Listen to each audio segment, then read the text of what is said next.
Yeah. Yeah. I think we live. I think it's time, guys. Yo. Welcome to the Out Hip Hop Citizen Show live stream. Follow Friday Night Live, baby. Friday Night Live, Architect. That's right. Follow us on YouTube and Facebook. We are live. Don't forget the hashtag share and comment. The more shares, the more we care. So there you go. Architect, Dialect, David, what's up? What's going on, man? Chilling. Yo, welcome to the show. Good. That's right. Quick week, man. The week went by really fast. Tell me about it. Was looking forward to get behind this mic tonight and doing the things that we do. That's right. Totally there. Yeah. Hello, and Netrack. Netrack, what's up, mama? How you doing? What's up? Hip Hop Citizen Live, baby. Keep the comments coming. Don't forget. Yo, what's good, Gene? Gene. Shout out to Gene. So what we got today, fellas? What we got? A good show, nonetheless. Yeah. What's up? What you got for us, Dialect? Got the independent video of the week. Oh, yeah. Got a good one for you. From the BX Zone. Oh, yeah.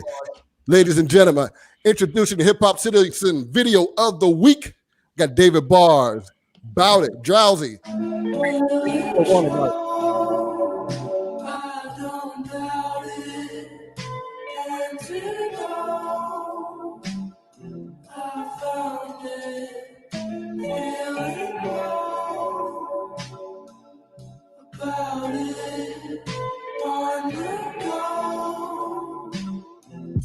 I'm about it.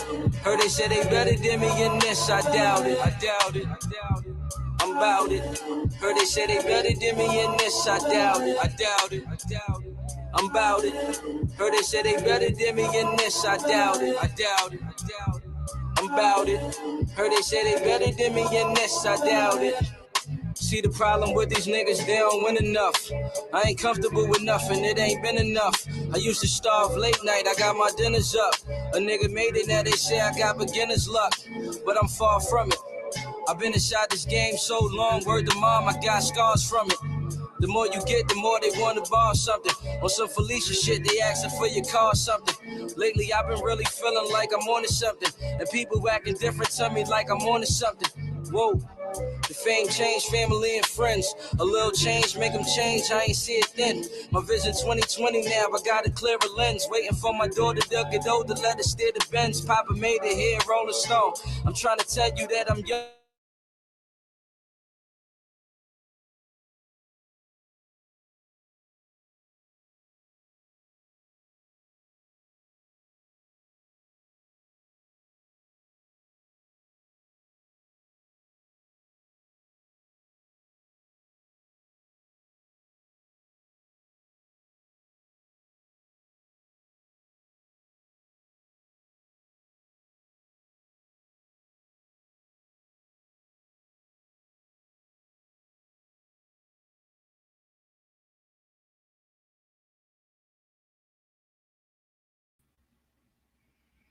Okay, so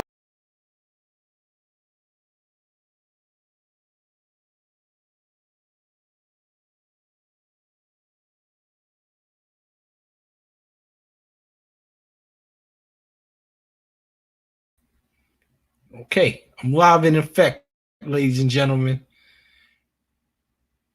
I unmuted my mic. Architect got to unmute his. I don't know.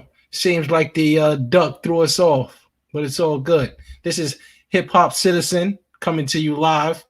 Yeah. You know, technical difficulties. Anything.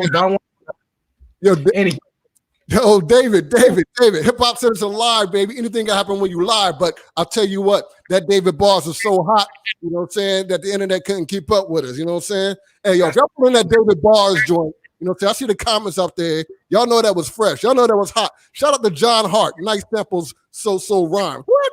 John Hart, you've been following us for a couple of weeks now. Come on, John. Yo, you tripping? That's from YouTube there. I see some of the comments coming in. What do you think of that track, though, David? From David Bars. It was all right. It was fire. You know what I'm saying? I was getting into it. It's different than what I'm accustomed to. You know, I like that boom bat, and that was a little That's David Bars. That's from the Bronx. That's BTI so rhyme. What? It just wasn't the boom bap that I'm accustomed to. I'm saying, he had a flow. It was a nice flow. I ain't mad at him. All right. Well, that's our independent hip hop citizen video of the week. We're gonna continue and play it, or is that the end of it? I don't know. If y'all want to hear some more of that David Bars, man, give us a shout out. Put your emojis up in the comment box, whether you're following us on YouTube or Facebook. Put your comments up, and we're gonna post a link for you so you can call in. Y'all want to hear more of that David Bars? Let us know. We're gonna put some more of that up for you. This is Hip Hop Citizen, independent hip hop videos. We're gonna drop one every week. And by the way, Dave, if you know anybody with a hip hop, independent hip hop video, send it to Hip Hop Citizen. We'll get it on our hip hop video of the week. We'll do the countdown, and we'll do it like that every week, right here, every Friday night live. Okay, that's what's up. I see a lot of young talent out there like to get a little shine, you know what I mean? And Hip Hop Citizen is giving shine out like you don't know what. I got to get close to this mic because I sound so low when you give it to him like that. Nah, you sounded good and you look in Hollywood, Dave. But speaking about giving shout outs and spotlights, let me get a shout out to Anita Jenkins, who's on the comment box. Tracy Fenwick from DC. Thank y'all. God bless. Thank you, Tracy, for checking us out. Don't forget to hit the like button on Facebook. You know what I'm saying? Shout out to Tizanio Harris. Check out Hitter G. All right, we're gonna check out Hitter G. You know what I'm saying? Tizano. Sorry if I messed it up, Miss Harris. Go ahead and send us a link and we're gonna check out Hitter G. You know what I'm saying? Shout out to Nashawana Marshall. Thanks for the heart emoji. We appreciate it. You know what I'm saying? The comment box is pretty live already. You know what I'm saying? What do you think about that, Dave? Hip hop. I love it. God bless you all. Where are the comments coming from? Facebook or YouTube? I see some Facebook in there, and I see some YouTube in there as well. You know what I'm saying? As a matter of fact, give a shout out. Shout your city out. Rep your city. Where are you tuning in from? You're watching Hip Hop Citizen. Where you coming from? Architect. Welcome to Hip Hop Citizen. What's going on? Was that me that had the difficulties? I don't know. I think it was the track. That David Bars track was so hot. You know what I'm saying? I don't know. I think it was just burning up the internet. So you might have to bring it back then. That sounds like a vote for bringing it back. You know what I'm saying? Yeah. Shout out to Michelle Bullen, Michael Mitchell. What's good? What's up, Michael? Is he an independent artist? David Bars? He's with Digging in the Crates, man. That's the new wave that they bringing up front. DTIC. Now DITC, they've been around for a while, though, right? I mean, that's forever. Those are legendary. That's my foundation right there, baby. Come on now. But David Bars is up front for sure. Yeah, David Bars is doing his thing, and also Milano from that camp I met in my travels with Born Unique, and that's another one. He's a throwback too. And I'm tell you what, I like to get both them gentlemen on here at one point. Oh yeah, and definitely want to make sure we get that video played on that video of the week for sure. You know what I'm saying? Big no shout question. out. Yeah. So, you know what I'm saying? You mentioned Born Unique, you know what I'm saying? We talked about some of the IG battles. Is it too soon to talk about Teddy? Nah, man. Teddy Riley battle. Did you guys outside, Dave, all you guys tuning in on Facebook and YouTube, did you guys see the Teddy Riley battle versus Babyface? What do you think? I don't know. What say you, Architect? I don't know, man. A lot of the feedback was Babyface, and even your man David Simonisms up top there tend to think that Babyface ran away with it. Oh, someone speaking for you, David. Oh, no. What is that true? Well, look, I was giving it the Babyface Saturday night when it all fell apart. So it would have taken a miracle for Teddy Riley to catch up. And also, I was telling Dialect 718 before we went live that I was watching an interview conducted by Noah, his daily show, where he had both Teddy Riley and Babyface on, and they were complimenting each other. He didn't ask the tough question, like, which one do you think won? Hey, Michelle. Babyface admitted that he was a little intimidated by the songs that Teddy Riley was holding in his bag, like the Michael Jackson joints, as well as the Dr. Dre song. But come on, man. He could say all that, but he did break the guitar out in between when they was having the technical difficulties. All is fair in the battle. That's the way I looked at it. Yeah, well, speaking of technical difficulties, did you think that held Teddy back at all? He did it again twice, it seems like. I don't know if the second time wasn't Teddy's fault. The second time was the gram. They broke the gram. Let's be honest. 500,000 viewers. It's like Dave was saying. that equals up to millions at that point. I mean, between the bootlegs and the friends sitting in the room. Yeah. Well, I can tell you what, Architect, as you very well know, we took in about 150,000 of those viewers ourselves. And I'm putting it in the account. Wow, 150? 150,000 of you around the world tuned in to Hip Hop Thursday Live. Look, man, we supplying the overflow. We're supplying the overflow. That's what I'm noticing. These past few events that nobody's been able to get into, they don't have Instagram, they can't get to the source. We've been bringing it to their front door. Yeah, hell, inside their bedrooms. I found it interesting that the two have now been become a tandem. Babyface and Teddy Riley. They've hooked up with Michelle Obama to do a go out and vote campaign with her. So and this for Biden. Yes. Well, it's more for just go out and vote. But it's interesting you should say Biden's name because Michelle Obama's name has been floated around as that female that could be this vice president candidate with Biden. I don't think she'll do it. No, why would she do that? Now, come on, Michelle. You don't want to do that. You don't want to do that. She makes more money doing what she's doing now. Absolutely. It's not about money. It's about yeah, it is. Yeah, it is. Come on. Yeah, Michelle Obama is not going to run for president. You can mark my word on that one. Not run for president, run for vice president. All right, not even that. She makes more money now.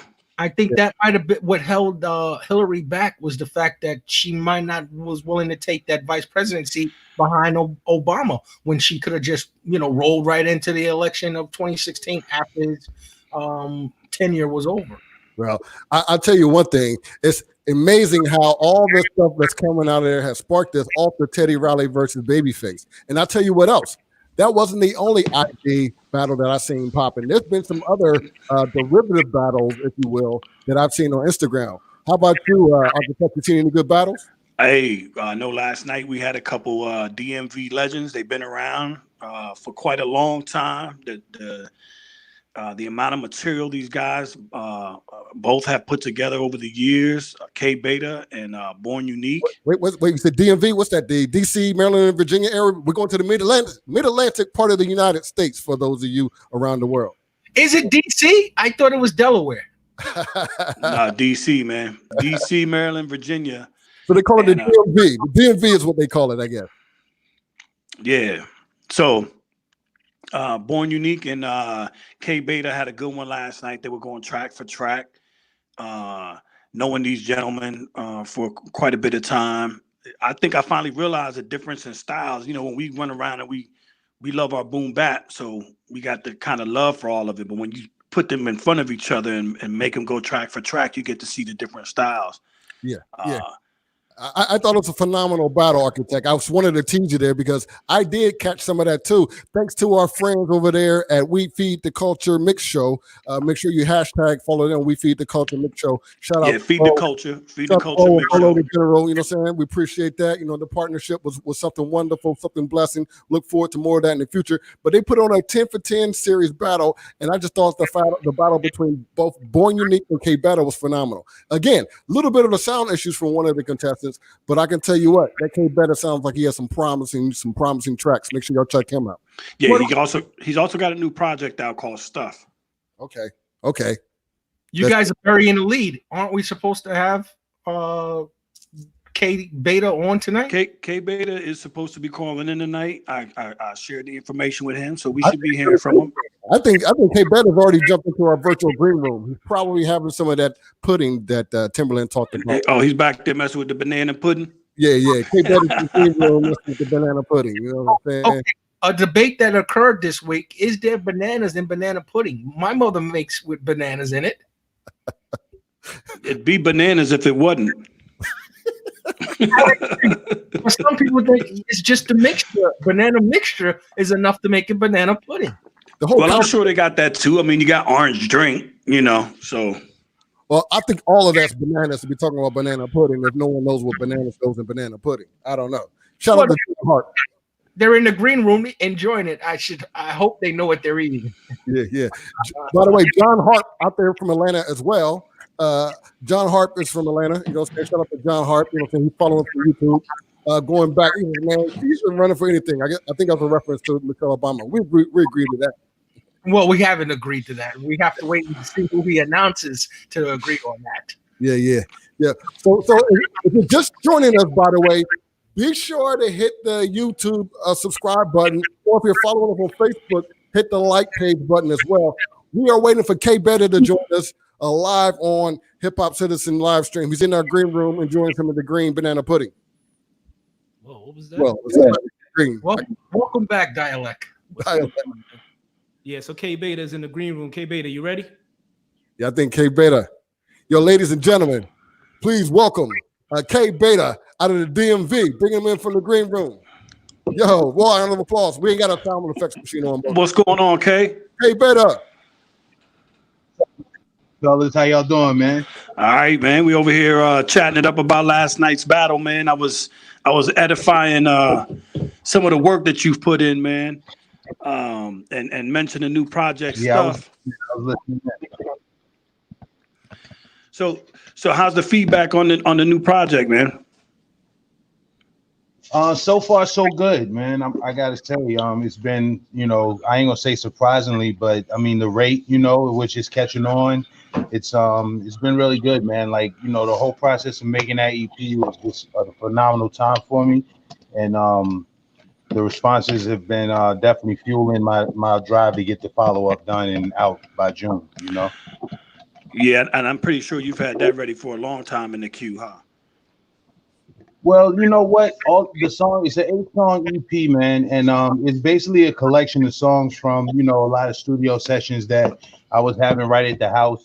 A lot of artists are featured on there. Everybody who was on there came through and knocked out their verses. We did it all in the flesh. So, the experience of it, man, was just like about a year, all together, the process. Right. And then about a month of like finalizing the songs and putting everything together, Mr. K Beta, how are you? David Simon here. I'm doing great, man. What's good with you, brother? I'm well, thank you for asking. I got one quick question that was on my mind from last night. I would say about 24 hours now. Who do you think won the battle between you and Born Unique?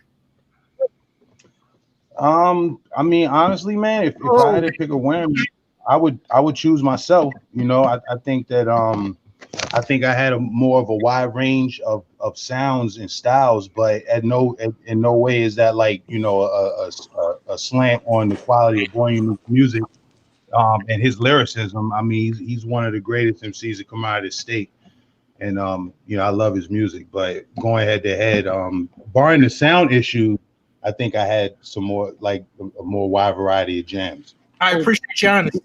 Wow, K Beta. I can't believe you took the bait from David Simonism. You haven't been following the show long enough.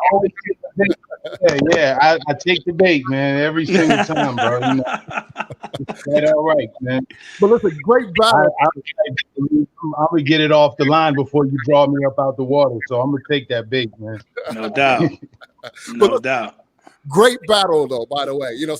I've known Born Unique for quite a while. I was not familiar with K Beta, but let me tell you, and let me tell you the 50,000 people, the 150,000 people following us around the world, I am now familiar with K Beta, and you should too.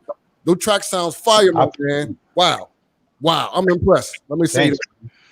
Hey, particularly, man, the Bucky Dollars joint and the Benz feature, those two features on that project that you just put out, lights out, man.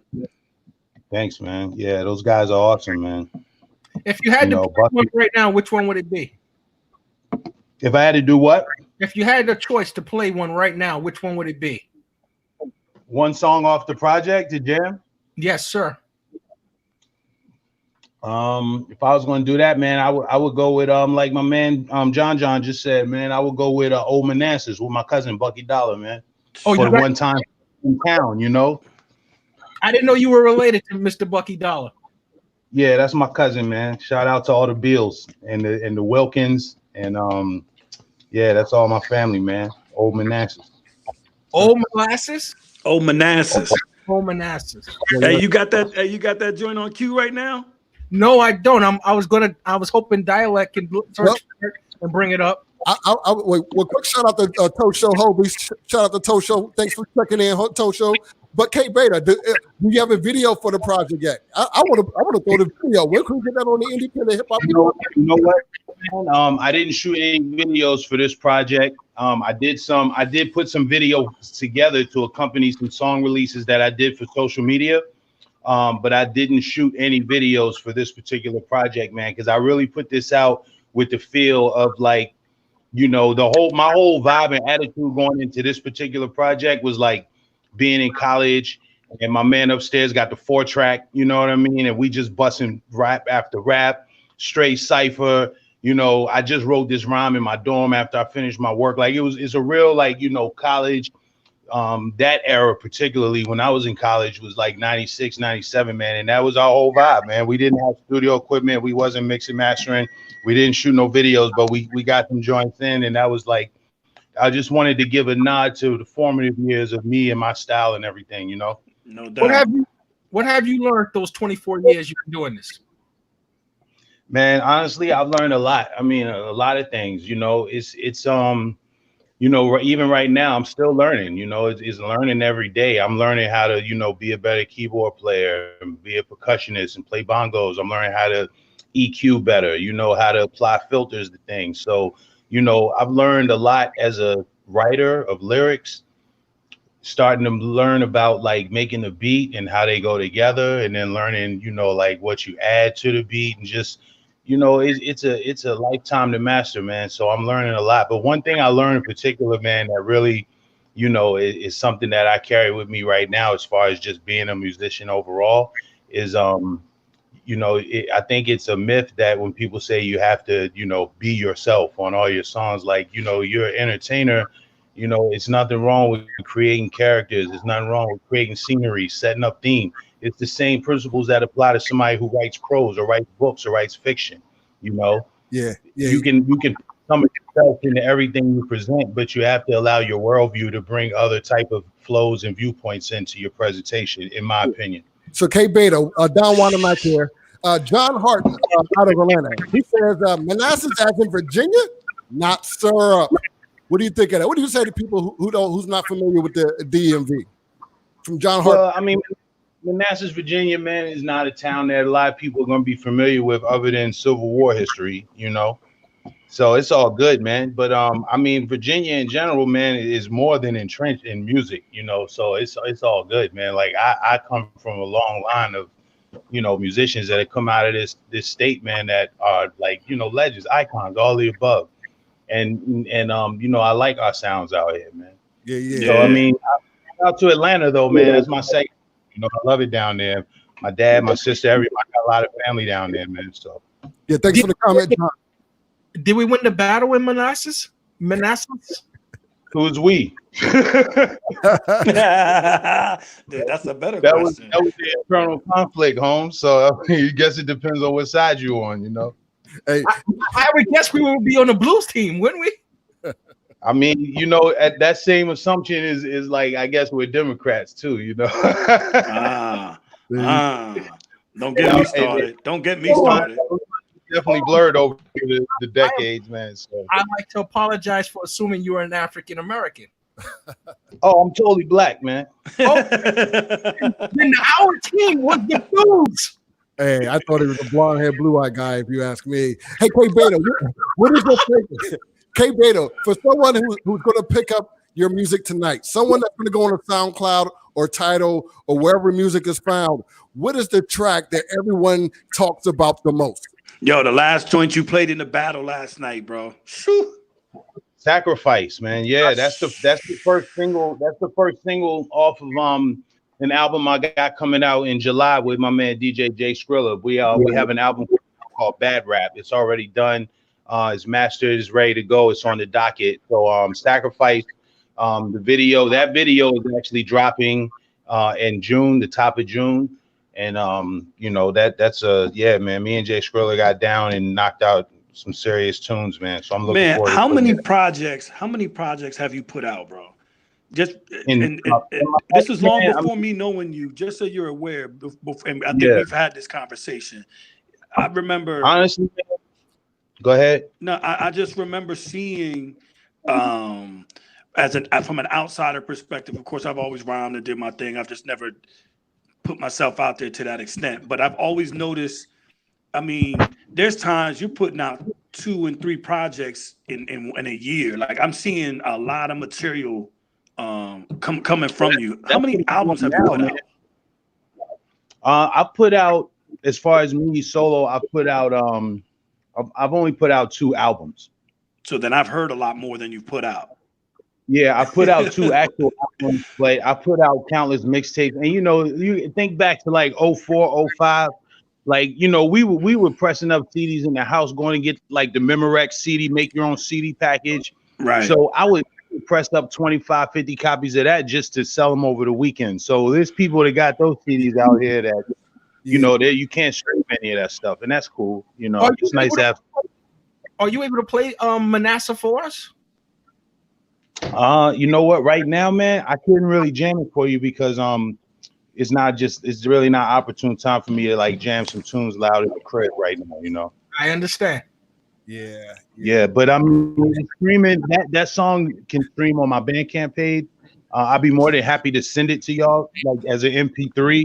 Yeah. You know, and man, by all means. Hey, K Beta. Now, I've done my homework. I've done my research. Like my partner Dave joke, but I was looking at some of your old work. You had a controversial. Was it a song or was it? You actually used the N word on one of your solo albums, right? Can you bring us in? Oh, yeah, that was my first. I'm sorry. Yeah, that was my first album, man. That was definitely a big nod to Dick Gregory, you know. I read that book, man, when I was about 11, 12 years old, man, and it really had a huge impact on my perspective of life and being a black man and finding humor in tragedy and just so many like lifelong jewels I picked up from that book. Even at a young age, I revisited a lot. So when I came out with my first book, you know, it was like I was thinking about all the things that he had going on leading up to that book coming out. And when I dropped the album, it just that was a nod to him, man, you know. Right. Hey, we got any callers out there, man? Call in, man. Get in on the conversation and get at K Beta. Hey, I remember when you put that album out. Actually, that's the first dialogue that I had with you, and it was over social media, and it was over a messenger. And you put that when you were putting that album out, and I remember you putting that out, and Nas around the same time was trying. Remember, Nas he was going to use that title. And it was around the same time, and I felt like he might have even heard that because it was creating waves, and I even feel like he might have heard something of it and was going to use that title. It could be, man. You never know. I mean, you know, it's a tried and true thing, man. To like, you know, create something and not move on it, and or not, you know, present it to a big enough group of people, and somebody else comes along and presents it on a grand scale and it's theirs and it's not yours anymore, you know. Right. So I mean that's the way it goes. And I mean, you know, if that were the case, then I mean I couldn't be anything but honored and humbled, you know. Right. But I just thought that was, but I mean, the timing was impeccable that was going on at the same time. I guess that's pretty much where I'm shooting from. Yeah, it's kind of funny, man, because like we went forward with the joint because, you know, when I decided that's the way to go with the album, man, like I was rocking with my man Jay Skrill and my man Overrock, and then we were just starting like the seeds of us moving together, you know, and they weren't really with it, man, you know, at first. And it was like, you know, I went ahead and like just said, hey, this is what we're doing, you know. So we got it all done up, and then I read, you know, online that was going on, and this was like 06, but then he finally put it out in 08. But yeah, man, that was good times, man. We was out there selling these CDs in the street, man. You know. 2 questions actually. First question: would you consider yourself a better producer or MC? And the second one, before you answer that, if a person was to approach you and ask you to freestyle for them, would you do it? All right, first question. I would say right now, man, I'm a better MC than a producer. I've only been producing, man, for about 2 years. I'm getting it. I like where I'm going with it, but it's a growth thing. I've been rapping since I was like 10 years old. So I mean, writing around, getting on stage, performing, all that, like that's motor memory for me, you know. But I look forward to becoming a much better producer because moving on, you know, I'm going to be focusing more on that, man. As far as somebody asking me to rap freestyle at any given time, man, yeah, I'm always ready to do that. Good, because I was going to do it. Okay. Whenever you're ready, sir. Pete, you want me to keep it clean? You can do whatever you like. All right, check it out. Yo. Caked up under my nails, I'm in the fucking dirt. Close my eyes, inhale until nothing hurts, but now nothing works. It sucks. The deafening silence settles after too much of everything. Better to bring it than get it brought when it results in the loss of shit for which niggas fought for years. My life, knots and blade scars. It'll be this way until I rot in the graveyard. Whether in or out of prison, I'm stressed. In my sleep, I see the decomposition of flesh and its mind. One too many niggas of vegetable lines connect vital organs to computers. It'll do a number two, a brother's view of what the future beholds. Life is a bitch, nigga, that holds strong. Dreams I've been unable to remember for so long. It's like I'm being given a break from it. Sick of waking up, sick in the stomach, sick of the smell of my own vomit. That vodka, a villain over whom I have no victory. Drink to my doom. Grab one for the road to hell the whole way, confronted by cold souls, unloading shells at any source of warmth. I assume it's the norm, because these the same folks in front of whom I perform. You know? Okay. Yes, sir. You shut Yes, me sir. up. Very No good. doubt, man. Thank you. Hey, yo, man, thanks for calling in, everybody. Make sure you go pick up K Beta's new project stuff and follow him on the gram. Where can everybody follow you at, bro? Yeah, man, follow me on Instagram. My Instagram is Wibbit Wabbit, you know, WIBBIT WABBIT. Also on Twitter. You can find me on Facebook, The New K Beta. That's K-BETA. I'm on Bandcamp. All the music that I put out that doesn't make it to Spotify and all the other places, I definitely keep, you know, some rare collections there on my Bandcamp for the few and the true. And I really appreciate y'all having me on the show, man. This is dope. I'm gonna stay tuned in for the rest of the episode. No doubt, brother. Thanks for calling in, man. K Beta, everybody. Hip hop. God bless you, my friend. God bless. Hey, A DMV legend, people. K Beta. Wow. I one love. can't believe we just No had doubt. K Beta on here. That's something unbelievable. Wow. Yep. I would have to say that was the first celebrity we had.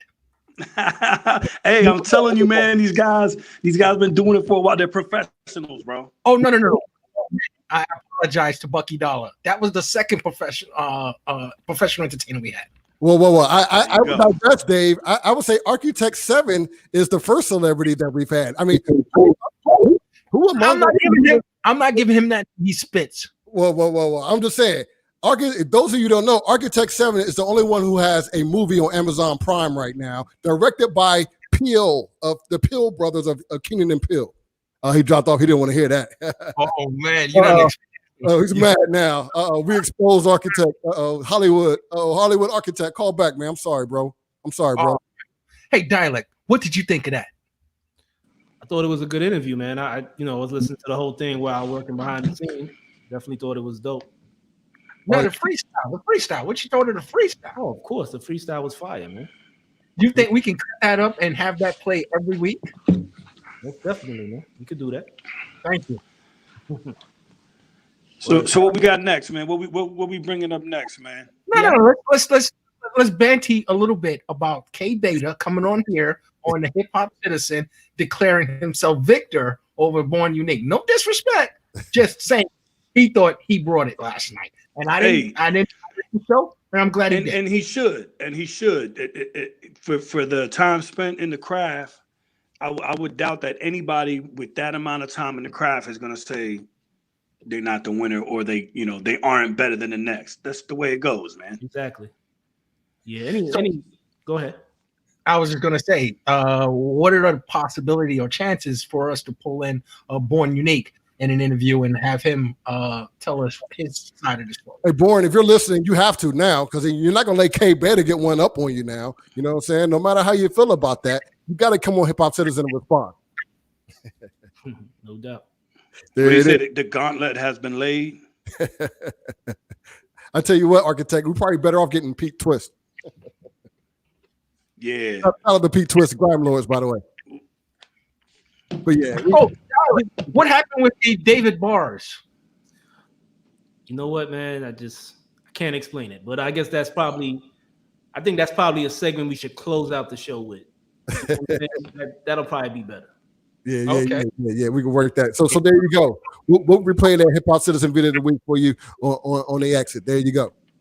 Yeah, you know, Right on. playing from other platforms, you know, sometimes it gets problematic, and I think that's probably what happened just now. So I think it'll probably be best to just do that at the end of the show, close out on a high note with Independent Artist of the Week. There you Okay.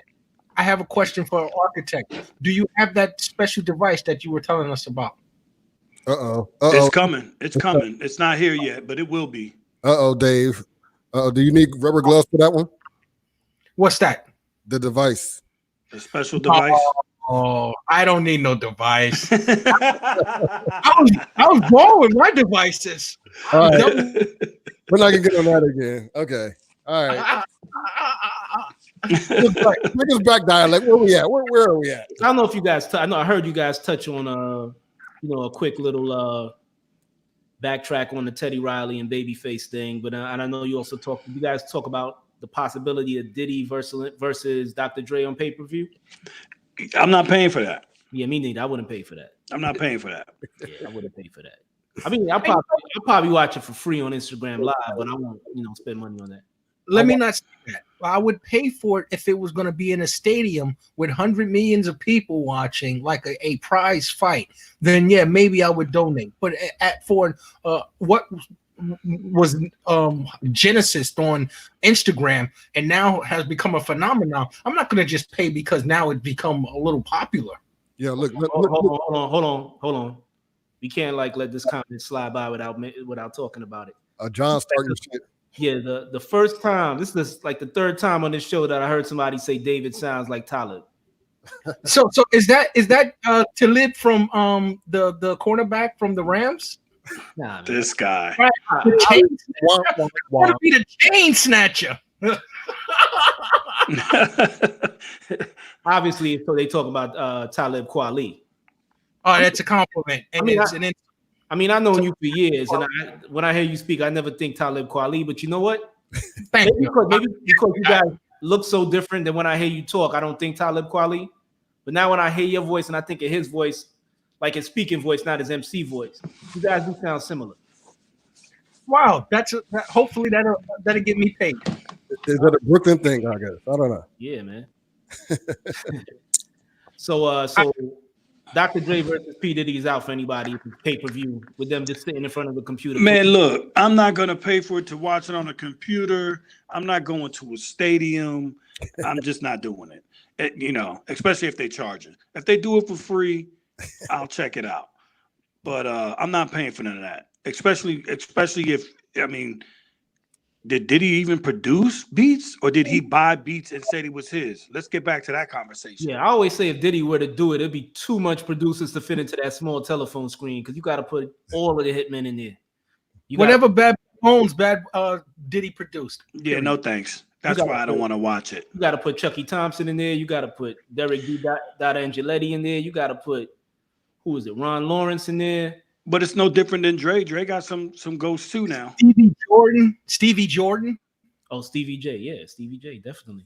So what you gonna put? They're gonna bring their roster up, like they're gonna have a team, like with jerseys and stuff, and all their ghost producers with them and stuff.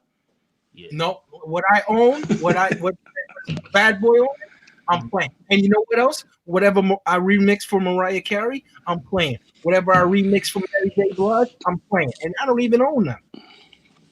Yeah, but one producer that said he's open to battling anybody is Havoc, one half of Mobb Deep. He said he's willing to battle any producer on Instagram Live. So who you guys like to see Havoc go up against? A lot of people are throwing Alchemist out there. Wow. See, I don't think he's trying to see Alchemist. I didn't even know that Havoc was other than some of the Mobb Deep classics. What did Havoc do any production outside of Mobb Deep? I think he was a part of that Kanye joint that he had beef with Taylor Swift over. Famous. Okay. Yeah, I think he produced the drums on that. He don't want to with Alchemist. It'll be interesting back. I think a lot of people don't know what Havoc did. Havoc did some stuff outside of Mobb Deep too. I think he did a joint on the Biggie joint, the what is it? Not Ready to Die, the other joint, Life After Death. Bottom line is you won't know what Havoc has in his bag until he gets into a battle. And I think that's the reason why he wants to battle. To play all the work he's done over the past. I don't know why am I repeating myself somewhere. I'm hearing echo. Mm-hmm. Now it's probably Talib Kweli playing in the background while you're speaking. It's your conscious, Dave.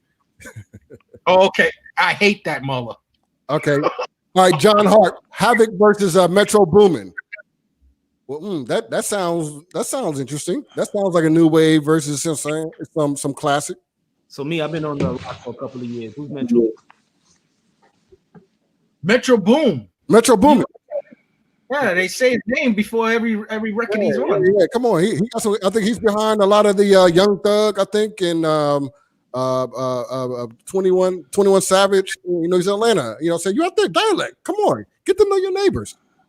Those guys are they're probably old enough to be my kids, man. I mean, I don't listen. I mean, the only song I know from 21 Savage is A Lot, featuring J. Cole. Right. That's the only song I listen to completion. So I don't know if Metro Boomin did that or if J. Cole produced that one. So other than that, I wouldn't know anything about his music. But let's talk about who Nelly's gonna battle. Who's that? Boo. Nelly Boo. Boo. I got a name. I want to see Nelly versus Noriega. What? No. What? Yeah.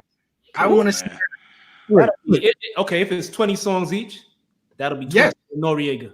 Man, come on. Look, I mean, that's like saying I want to see Scott Storch versus Benny Fresh. I mean, come on. We've already had that conversation. No. Yo, how do you come up with Nori? What? How do you come up with that? Where did that come from? It's born unique. Okay. I like what it is. Look, I like Michael Mitchell's response. He says Lord Finesse versus Knox. I don't know if we can get that comment up there, dialect, but Lord Finesse versus Knox. You know what I'm saying? Man, Micah, I'm gonna have to go Knox, bro. Knox number one in my book. That's UVA cats. I would go Lord Finesse. Knox. If you want to talk classics, I mean, as far as like bringing in the foundation, yeah, you always go Lord Finesse. But let's be real. Let's be real about this.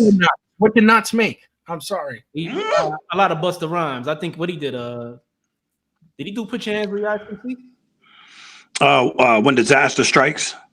Okay, When Disaster. He did a lot of stuff on When Disaster. He did a lot of Busta. Yo, he's got you just look him up. Look him up. All right, so John trying to put you on the Metro. You don't know Metro. You ain't listening to Drake, Travis Scott, etc. Got to expand from boom bap, homie. No, he's right. He's right.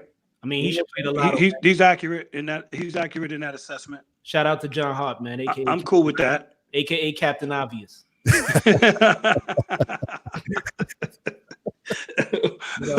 Come on. Hey, this is a good time to point out, by the way, if you're following us on YouTube, you can follow in the comment box. There is a link to call in. And if you're following us on Facebook, look at the pin. You know what I'm saying? Use the pin and use the link. Just call right in, dial up, and put you into the green room where we have green banana pie.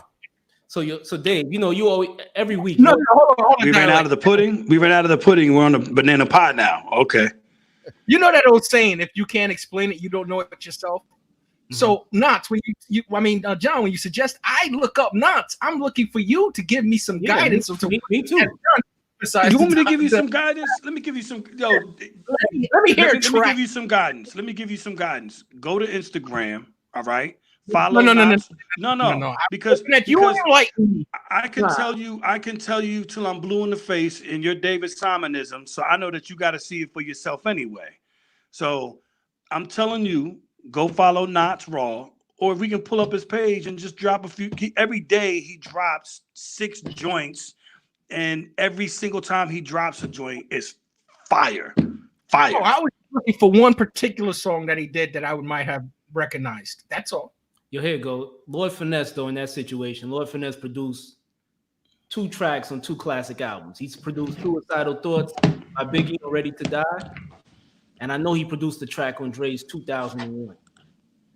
Yes. All I know about Knox is probably some of the joints he did for Busta Rhymes. I know he did a joint for this cat, Lord Have Mercy, from Flatbush, called Paint Your Face. And I know he worked with this kid from Brooklyn /VA known as the Boogeyman. You guys remember Boogeyman? Oh yeah, that's what him and Master Ace used to Yeah, go him at it and real Master heavy. Ace got yeah, so I would just give it to Lord Finesse just based off of him working Bro, with legends and being on classic albums. listen, man, you're talking. He's done shit for Snoop, for Kanye, for Busta. Like Name this the dude is, he's everywhere with it. Everywhere with it. Okay, we got K Beta still chilling in the green room. You know, just give me the sign if you want to come back in and join in on this conversation. Oh yeah.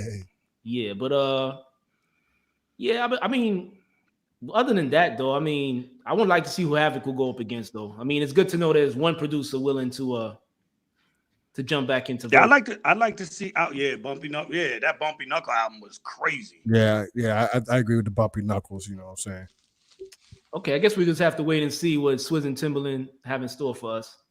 Well, I'm thinking they got a slew of artists that want to do battles, and if they don't have one to fill tomorrow night up, that means I think they might be trying to do the pay-per-view, which is nonsense. Well, you know, Timberland went ahead and he did a copyright on you versus this versus TV now. So clearly they're bigger sites. I think they're going to Don King the thing, if you will. Yeah, but more of this. I'm about to take a page out of Suge Facebook, man. You know, if any hip hop producers out there want to host a battle on the platform without bad audio, hype men dancing all up in the background, you know, freezing screens, come do the battle on Hip Hop Citizen. Are we opening the floodgates for hip hop battle? I was thinking of freestyle. Last night I suggested that we would get God bless K Beta to do a freestyle, and we would offer the audience, whoever had music out there that would like to be played and heard here on Hip Hop Citizen, try to outdo what the young God K Beta did with their freestyle. This might be a little dope battle. DJ Jazzy Jeff versus Havoc. That might be a good cat. Jazzy Jeff versus Havoc. Yeah, man. Shook Ones versus Parents Just Don't Understand, you know. I don't know. That's a tough decision right there. You know? That's left field. No, Jazzy Jeff is a dope hip hop producer. He's done a lot of stuff behind the scenes with jazz, which y'all might not be familiar with. But yeah, I'm just saying, like, you know, I think bad audio played a huge part in Teddy Riley. Many people saying Teddy Riley didn't win that battle. Because had Teddy Riley had clear audio and a better platform to play his songs on, look, dog, let me tell you it something. would have been a landslide. I mean, I think he would have won. Yo, Teddy, you know what I'm saying? Pause though, but Teddy had me at the show. You know what I'm saying? I didn't know he produced the show. You know what I'm saying? That's one of my hip hop classics. You know what I'm saying? Dougie Fresh and Slick Rick. Come on, man. Like I ain't know Teddy had that in his classics. I'm like Babyface. Like, damn, I didn't know you went back that far. You know, there was a issue on the chat, not an issue, but a curiosity from the Quincy Jones daughter, Rashida Jones. Mm-hmm. When Babyface mentioned that he wrote the Tevin Campbell song when he was in high school, she questioned that validity of that statement, and I thought that was interesting. What was that? It's not Can We Talk? What was the other one? I'm Ready. Yes. Okay. He said he wrote that at 18 in high school, and Rashida Jones, who we all know, Quincy Jones was the one that discovered Tevin Campbell, questioned the validity of that. Like, did you really write that at 18 in high school? That was funny. Yeah, but you know, we just have to wait and see what the next versus battle is. But another hot topic on the internet was, of course, The Last Dance that took place on ESPN on Sunday. I think they had the first 2 episodes. Michael Jordan. I haven't had a chance to watch it, but it's getting rave reviews. Yeah, but based off of that, yeah, it was good. It was good to see, like, you know, how Michael Jordan and both Scottie Pippen, how hard they had to work to get into the NBA. How they, you know, a lot of people would just thought they just breezed through high school basketball and through college basketball. You know, just to hear Michael Jordan got cut in high school, it just makes you say the great. Yeah, he didn't play his first year to his senior year, right? Yeah, and then you know, and then also being drafted 3rd. You know, and then I remember Clyde Frazier playing himself saying that, listen, man, this guy's 6'6". He'll never lead a team. I'm like, dude led the whole NBA, man. 6 rings, baby. Yeah, but Hip Hop DX, I guess they wanted to kind of piggyback off of this. So they were saying they posted something saying Michael Jordan had horror stories with hip hop artists, saying that he had issues with a plethora of MCs and a handful of hip hop horror stories. Were you guys familiar with that article? I'm not familiar with the article, but I have long been familiar with the story told by Chamillionaire, as seen on YouTube at least before. Right. Yeah, so he was one of 4 artists mentioned in the article. The other artist mentioned was Bow Wow, and the issue he had with Jordan was Jordan would let him stay over at his mansion whenever he did a tour in Chicago. And the issue he had with Jordan was that he came into Jordan's house wearing Allen Iverson's and also wearing some Duke shorts. You know that's a no-no in the house of MJ. North Carolina, come on, you don't do that. Yeah, you don't. You don't wear Duke in like fuck your couch. Car heel. You know what I'm saying? So Michael Jordan, he threw them sneakers away. Wait, dialect. Let me get this straight. You mean to tell me that Bow Wow used to hang out at the MJ mansion in Chicago and piss Jordan off by wearing some fucking Allen Iverson clothes? Allen Iverson sneakers, which Jordan threw away and gave him some Jumpmans. Unbelievable. What the hell was Bow Wow doing over at Michael Jordan's house anyway? You know, he was hanging out with his kids, with Marcus Jordan. Gotcha. Well, Yeah. Hold on. You know, Bow Wow and that the movie company that did Like Mike had to get Michael Jordan's permission to do that movie. I believe you. So I'm sure they might have connected through that. Yeah. That was actually a good flick, the first joint. Then they tried to I think they tried to do a spin-off of that, but my sons used to love that flick. Yeah, but I definitely don't think that's like a horror story on Michael Jordan's part. I just think, his house, his rules. Wow. I don't know, man. I get there's a lot of people that say they've ran into him a lot of on some random occasions, and he was a real jerk off to him. So yeah. And the other MC was Nori, who said he witnessed him refuse to meet Redman and Method Man, saying he don't want to deal with any rappers, but he did talk to Jay-Z. But to me, that's another case of he said, she said. And then the other person was Chamillionaire, which you mentioned, and Young Jock, who said Michael Jordan didn't want to take a picture with him. But I think, he's entitled to take a picture with who he wants to take a picture with. Well, let me back up. For those of you who have not heard the story that Chamillionaire told was, I don't want to take no picture with no punk ass N-words. You adding words in there. Oh, okay. But then what was the dialect? I don't think punk ass was in there, but he did say no. The N-word was used. The rumor was by Chamillionaire. He didn't want to take any pictures with some nice guys. What's wrong with him? He didn't want to take any pictures with no N-word. Yeah, nice guys. Yeah. So but Jordan went on to say he don't take pictures with guys. You know what I'm saying? You ain't no girl. It's like I ain't signing no jersey. I don't take pictures with N-words. You know what I'm saying? And that was what Jordan told Chamillionaire, as told by Chamillionaire. But I think Chamillionaire. Let that be a lesson to you male fans out there, okay? Yeah, and I think he said Chamillionaire said he went on to tell Jordan that I just spent $7,000 in your jersey.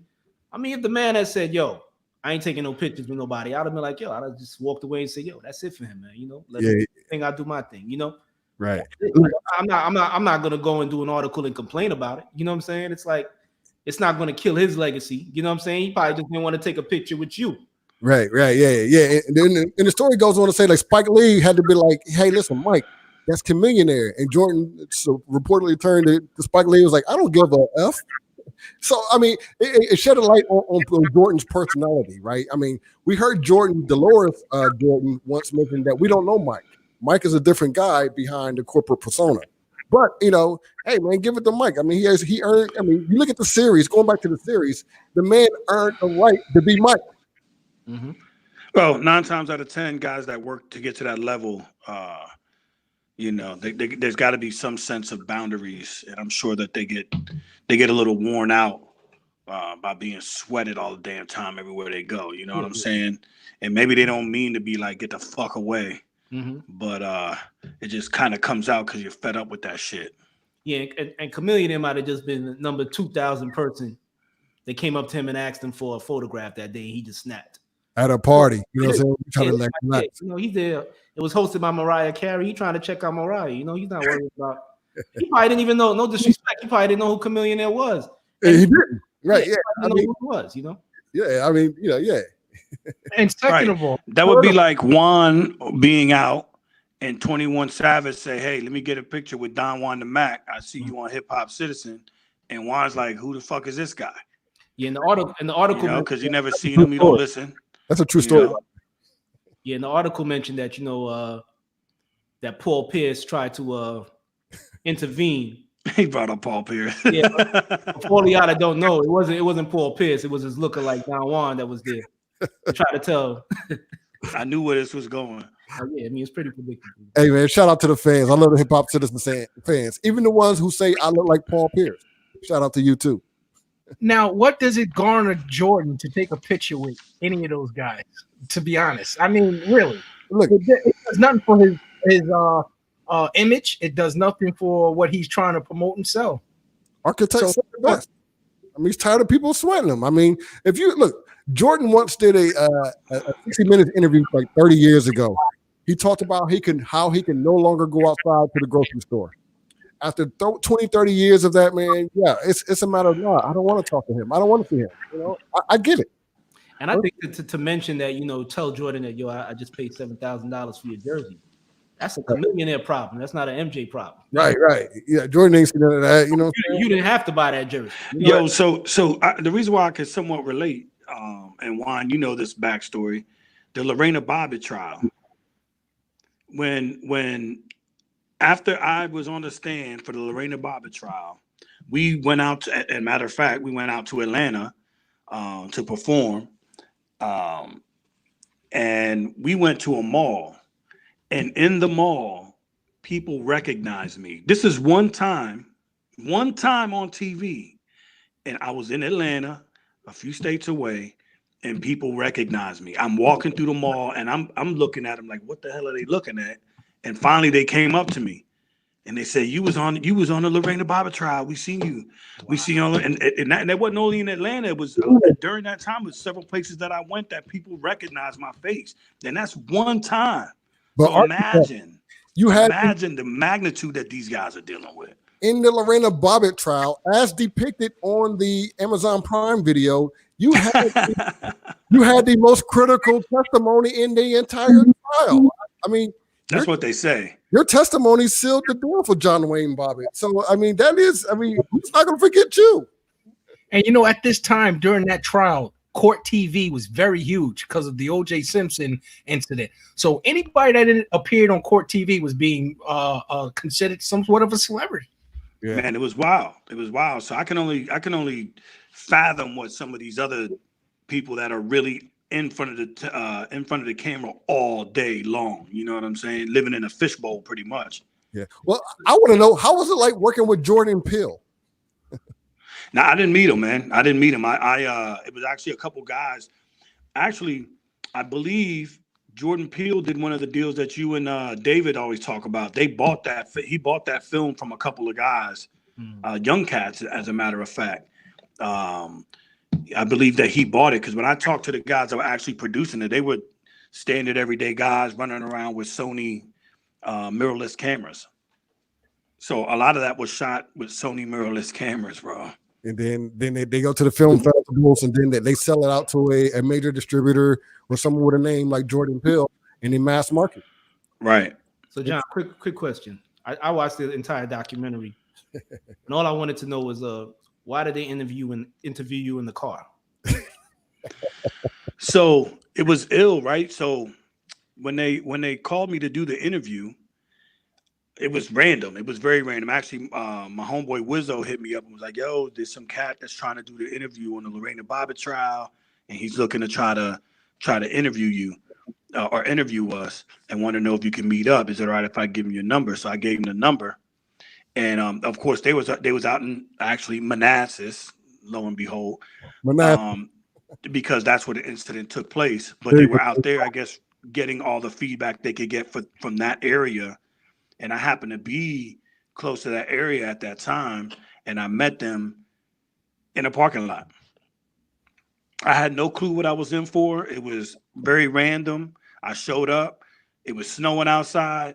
They were like, "Here, just get in the car." And they sat, bro, I'm telling you, it was the wildest situation. They sat me in this car in somebody's whip, and then they had lighting guys probably about 50 yards around me setting up lights and doing all kind of craziness. And I thought you were in the driver's seat. That was in your car. Weren't you in the driver's seat? that wasn't even my whip, bro. So wait, let me get it straight. They put you in somebody else's in the driver's seat? Yeah, that wasn't even my whip at all. Yeah, I It think wasn't my whip. the back They seat put me in the would've- driver's seat. They interviewed me from the window. They stayed outside in the cold. And then one of the cats was in the back, was sitting in the back seat. And so they were both peppering me with questions. And it got to a point that they were so cool that it was like regular everyday conversation, bro. Forgot they was even filming. Well, yeah. I mean, if you ever watch, if you ever tune into the Amazon Prime video on the Lorena Bobbitt story, you see our very own Architect 7 featured in that series. You could tell that you were comfortable, dude. I was like, dude, this dude's mad comfortable. Who filmed this? This is one of the homies? Yeah, it was chill. It was chill. 2 questions. How important was your role in this, and was there monetary compensation? No monetary compensation. The way that it went down was I didn't know that. Of course, the story was known that the female had cut the dude's dick off, but that's all I knew. And so one day I got a subpoena randomly in the mail, and I'm like, at that point I didn't have anything pending, so I'm like, what the hell am I getting a subpoena for? I read what it was for, and it was for Lorena and John. And so I'm like, why the hell would they have me testifying in something like with them? So then I called my homeboy and was like, Renzo, Juan. I know Renzo. I'm like, yo, Renzo, I've got this damn subpoena for John and Lorena. Like, what the hell's going on? He's like, you didn't know? Come to find out, they stayed in my homeboy's basement for a certain period of time. So we were able to witness several instances of abuse, verbal abuse. So essentially, it was to be a character witness. And his testimony live on CNN, broadcast around the world, centered on John. And I remember watching like, what the WT? Yo, it was wild. It was wild. It was crazy. You wake up. You were friends with John or Lorraine? So at that point in time, I was late teens. He was probably like the early 20s guy, military. And we were friends with both of them. We knew him. But on several instances, we were able to witness how he dealt with her. So that was where they brought us in. They subpoenaed us to kind of ask us questions about certain situations in time to get our, I guess, a kind of an opinion. And they used it and they brought us on the stand, man. I'm telling you, when we went in that courtroom, we was like, when you watch a Rocky movie and you got all those cameras and the different languages, bro, there was languages I never even knew existed was out there in front of the court. I was there at the courthouse in Manassas when that happened, and all you saw blocks were satellite trucks around the world for blocks. Did you condone her cutting his penis off? Man, I don't know that I condone anybody cutting anybody's dick off, but I'm like, yo, you beat somebody enough, you treat somebody emotionally fucked up enough, eventually, something's gonna break. You play with emotions, and you put your hands on somebody a little too much. After some point, table's gonna turn. It ain't no fun when the rabbit got the gun. Did any of you guys try to intervene any of these altercations? There was a few times, you know what I'm saying, verbally, like he was very, very verbally abusive. And yeah, there was a couple times he kind of, pressed up, and, we was younger guys, but at the same time, we knew that shit wasn't going to fly. Do you believe a wife can be raped by her husband? Yeah, certainly. Oh, another bait question from Dave. Certainly. That ain't no bait. Shout out Oh, to K-Beta. Beta says no. Yeah, That's K-Beta. exactly what I'm saying. If he beat her, he had it coming. Yo. Beta condones it. I appreciate his honesty. He's an honest man. I like him. Another. That's a hard pill to swallow, man. Wow. But yeah, anyway, off on a tangent, where we at? Yeah, so No, I'm upset with Amazon being such a huge conglomerate and not throwing you something for your story. I'm a little upset and disappointed. Nah, it's all good, man. I got paid off Ricky Lake. Well, he lost me a swallow. Okay, now Ricky Lake is interesting. So you had to come to New York to do that? So yeah, I was in New York, man. I took a few towels from, I can't remember, what was it, the Lowe's? Oh, architect. Let me explain. Let me set this one up too, by the way. I remember being in Washington, D.C. in my dorm at Howard University, I remember waking up. This is a true story.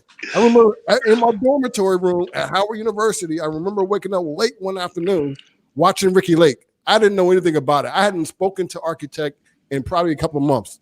All I know is I woke up and I saw Ricky Lake, which was a very popular show back then, and I heard, "Welcome, John," and everyone booed him. He was like, "Boo!" Yeah. Woke up. I'm like, "Am I dreaming? Is that John or Ricky Lake? Like, what the hell's going on?" And sure enough, my G was on Ricky Lake. But Joe, that's when I learned. That's when I learned the media is full of shit, bro. That's when I learned because they called me up there. What's that? Architect, you seem to have told the story in a very demure way, and that show is built on sensationalism. How did they get you to hype it up? So that's exactly what it was about. So they called me up there for one thing, right? When I got up there, bro, I'm telling you, seconds before we got on stage to do the show, they changed the topic of the show. Okay. Like change the topic of the show, right? Now, mind you, like when you see all these people asking these questions, a lot of times they ain't even asking the questions. They're giving the question to ask. The producers are giving that shit to them. You feel me? Wow. Okay. I didn't know that. I just these are questions from the audience. Okay, go ahead. Right. So a lot of times it's not just a random person asking a question. They handing these people cue cards like, "Here, ask my man this question right here." So these are the questions that are off-colored that Ricky wouldn't ask herself. Right. Okay. What was the most bizarre question you received? Well, it wasn't a question; it was a comment. You know what I'm saying? So the topic was she wants to get back. They want to get back together type shit, right? But when we got there, this is when my firstborn, when Dominic was in the oven. When we got there, it was deadbeat dad. My son wasn't even born yet. Oh wow. Yeah, it wasn't a pretty show for John. You know what I'm saying? But for real, they cut me short because when I recognized the game that was being played, I went ahead and went all out. I said, "Okay, you want to play the game? Watch this." So John was out there. He argues with the audience basically, and Ricky says, "Don't argue with my audience, John." She said they're asking questions. And I said, they're not asking questions. I said, they're making statements on top of which you in that seat coming to see me. So how you feel? What type of person are you this is what you coming to see? You know what I'm saying? And then Ricky Lake was like, "Oh, he's about to blow up. And we're going to go to commercial right now." They cut me off, bro. So did you ever cover the story between Lorena and John? No, so here was the deal. We had, at that point, man, it was a little much. I'm not going to front. It was a little much. But, I mean, every talk show at that point in time was trying to get dibs, bro. I mean, I was getting calls at wee hours of the night from producers that wanted me to go. They was going to pay me. Geraldo. Well, yes. Jesse Raphael. I would think that it would be a money get for you, a money grab. Well, yeah, it could have been. But, man, it was a bit much, man. You know what I'm saying? Like, again, it was one time that I was on TV just for the court case, and I went in public. I knew right away at that point in my time, I knew, like, I'd rather make money than be famous. Okay, so no Jenny Jones, no Montel Williams? I cut all that shit. Now, all of them hit me, though. Any talk show during that era hit me. And my man Wizzo. Wow. Ladies and gentlemen, we're talking about our very own Architect 7 and his experience on both the national spotlight for testifying in the Lorena Bobbitt trial and his Amazon Prime video and also his appearances on Ricky Lake as well. Ricky Lake, bro. I've been wanting to find that video. Hey, my favorite part of that, Architect, was I said, "Hey, how was it being on Ricky Lake show?" You remember what you said to me? I remember. I'll never forget. You said she smelled like perfume and sweat. Yeah. Straight up. And I came home and so we stayed. They had us. They paid us, right? And they put us up in this plush hotel. I think it was the Lowe's, if I'm not mistaken. Yeah. You wildin'. But I think it was the Lowe's. Is it Manhattan? Who was that? What? Who was that? That was my high school picture. You're kidding me. Nah, I'm messing with you. Oh, that was funny. I stayed in the Lowe's hotel and I left with 4 towels and 2 rolls, baby. I left, came home with my shit. No, but Your swag. Yeah, I get with my swag, right? But it's funny you mentioned that because I remember after that whole Jenny Jones incident that they do change the topic on people right when they're sitting in the chair. Yeah. Like, one guy they told him somebody had a crush on him on Jenny Jones, and he kept saying, "Listen, it better not be a guy." And they was like, "No, it's not a guy. It's not a guy." Then when he's sitting in the chair, the person that comes out is his gay neighbor. And then the sad part about it is like I think 2 days later he shoots the dude in the back and kills him. Off Jenny Jones. Yeah, all because of Jenny Jones. She got sued? She got sued? Yeah, she got sued for that. Yeah. Wow. So I believe you when you say like if they did something like that, I don't put it past you. Yo, so that's why, you know, I know y'all I don't trust shit the media says, man. After witnessing how easy it is to manipulate and change shit around, all this shit that's going on now that we seeing and watching, I recognize what goes on behind the scenes, man. Wow. All you seeing is this much what the camera's giving you. Wow. You know what I'm saying? But everything behind that camera exists too. That's an interesting perspective. Wow. That makes sense now. I understand you a lot better now, Architect. You know, and unlike Dialect, I have not finished the series. I'm sorry, but I'm gonna go to Amazon Prime tonight and I'm gonna finish watching the Lorena Bobbitt trial featuring our very own Architect 7. How many series is it? I think it's 4, right? Damn, 4 series. And that's like, but yo, when you really see like when you really see how small my portion of that whole deal was, but it's critical to the story. But when you see the players, I mean, yo, my man's little wee affected so many people at one time, bro. It's crazy. Well, if you weren't being paid, what enticed you to do it? To do what? The Amazon Prime special. Well, like you say, he wasn't expecting it to be a full-blown freaking feature film. It was like, yo, imagine we starting our shit up, and we reach out and we say, hey, yo, we trying to do XYZ, and you know, it was one of them things, you know, and then lo and behold, they said, you know, it's gonna come out. They're gonna try to get it on Netflix. That was what he said after it was all said and done, and lo and behold, you got it on Netflix. Did you have to sign a release? What's that? Did you have to sign a release? Yeah. Okay, and you signed the release before they actually got the deal with the distributor. Yeah, B with Wizzo, bro. B just asked if it was with Wizzo. Yeah. Tell B to call in. Call in, B. Use the link. Call in, B. Call in, B. Call in, B. You know what I'm saying? Try some banana pudding. But since they use your footage from Court TV, did they have to get you to sign a release, or can they just use that? That's public. It's public. Yeah, it's public. Yeah, what's in the public domain? It's, you know what I'm saying? It's public. I was gonna say you could have tried to finesse some money out of that deal, you know. I mean, a book deal, yeah. I mean, Architect, you know, you're right. I mean, is it too late for you to write a book? It's never too late. Sure, you know what I'm saying? You got some details there. You know what I'm saying? That was some pretty. So listen, I'm not gonna give it away. If you haven't seen the Amazon Prime video featuring our very own Architect 7, you can do that 4 series. That is, I'm not gonna tell you the details, but he has some key testimony in that trial. But that was some pretty graphic details there, Architect. I'm pretty sure that's book worthy.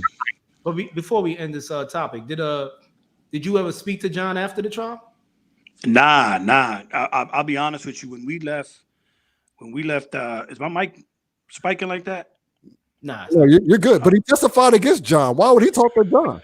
Yeah, he gave me the evil look on the way out. Yeah, he testified against John. That was the last time I saw him, was in the courtroom. Like I said, if you hear what he said, you heard what cut above the rest. Yeah, if you heard Architect's testimony, you'll understand why John probably didn't want to speak to him afterwards. Yo, John Harp is reading my mind. I did feel like David would sound like a prosecutor with all those questions that he was asking. You're the part story for the people. That's all. Getting the story for the people. You were like, so do you agree with her doing what she did? Sounded just no. When he's saying that he was testifying and about the abuse of what led up to that incident, I was wondering when he was swearing on the Bible, that was he saying that he agreed that Lorena Bobbitt should have been set free for what her actions were? Yeah, That's sir. all. She definitely should have been set free. Like I said, man, you put your hands on somebody enough, you abuse somebody enough, you play with emotions enough, something's gonna break. Yeah, I don't know. But you man. just might get your dick chopped off. That was- And he also said that he doesn't think that no, he doesn't agree a man should rape a woman. Or a wife. Listen, yo, anybody that gets their dick cut off, right, then goes to do porn, right? Then after he goes to do porn, goes to get a penis job. Come on, man, you sick. You a Hey, sick tell the truth. motherfucker. Tell the truth. Did any of y'all, real quick, did any of y'all watch the porn with John Robert in it? Not at all. Nah, I know you didn't. Liars. I would never Not watch at that all. shit. N- I would never watch You wanted us to agree because your ass been watching that shit. Yeah. it. I would never- I would tell you, You what alone, they- Juan. You alone in this one, bro. You stuck by yourself on this shit. but look, but after I saw it though, right? You know what I'm I saying? saw Ray J porn. I saw Paris. What is that? Paris Hilton porn. I saw the Black China porn. I've seen some celebrity porn. I seen Pam Anderson porn, but I've never seen the Bobbitt porn. No. All right. So Yeah, Juan, you alone on that one. So I'll do that. maybe you can give us a play-by-play. I don't know. it was a joke, but you know what I'm saying? Yeah, okay. It was a Okay. joke. All right. Now I'm laughing now. That shit backfired. That Dialect. shit backfired, bro. Bring us back, dialect. Bring us back. Yeah. I know, like, you know, we're all sheltering in place, and some cities have like tough laws right now. And like, you know, I know Mayor de Blasio has a snitch hotline for people to send pictures to the police department if people A don't. snitch? A snitch? Yeah. Is it really a snitch hotline? Is it called a snitch hotline? What they text them? They text them the pics. Yeah, if people violate. So I know in Brooklyn, you know, my Hold up, the pics are geotag. Basically, they're using a geotag off of a pic to locate these people. I don't know. I guess the people are sending the pics and sending the addresses with the pics. No, he's saying geotagging. That means you take the picture and it has the GPS coordinates on Right. the geotag. I'm not sure of that. Wow, but that's a good idea, architect. You're right. I didn't think about that. That's true. If you send a pic, a lot of these smartphones are geotagging the picture, which means that it actually has the GPS location of where the photo was taken. So Right. if you send a photo on the background for police, anyone else in the government, they can see the exact location of where that photograph was taken.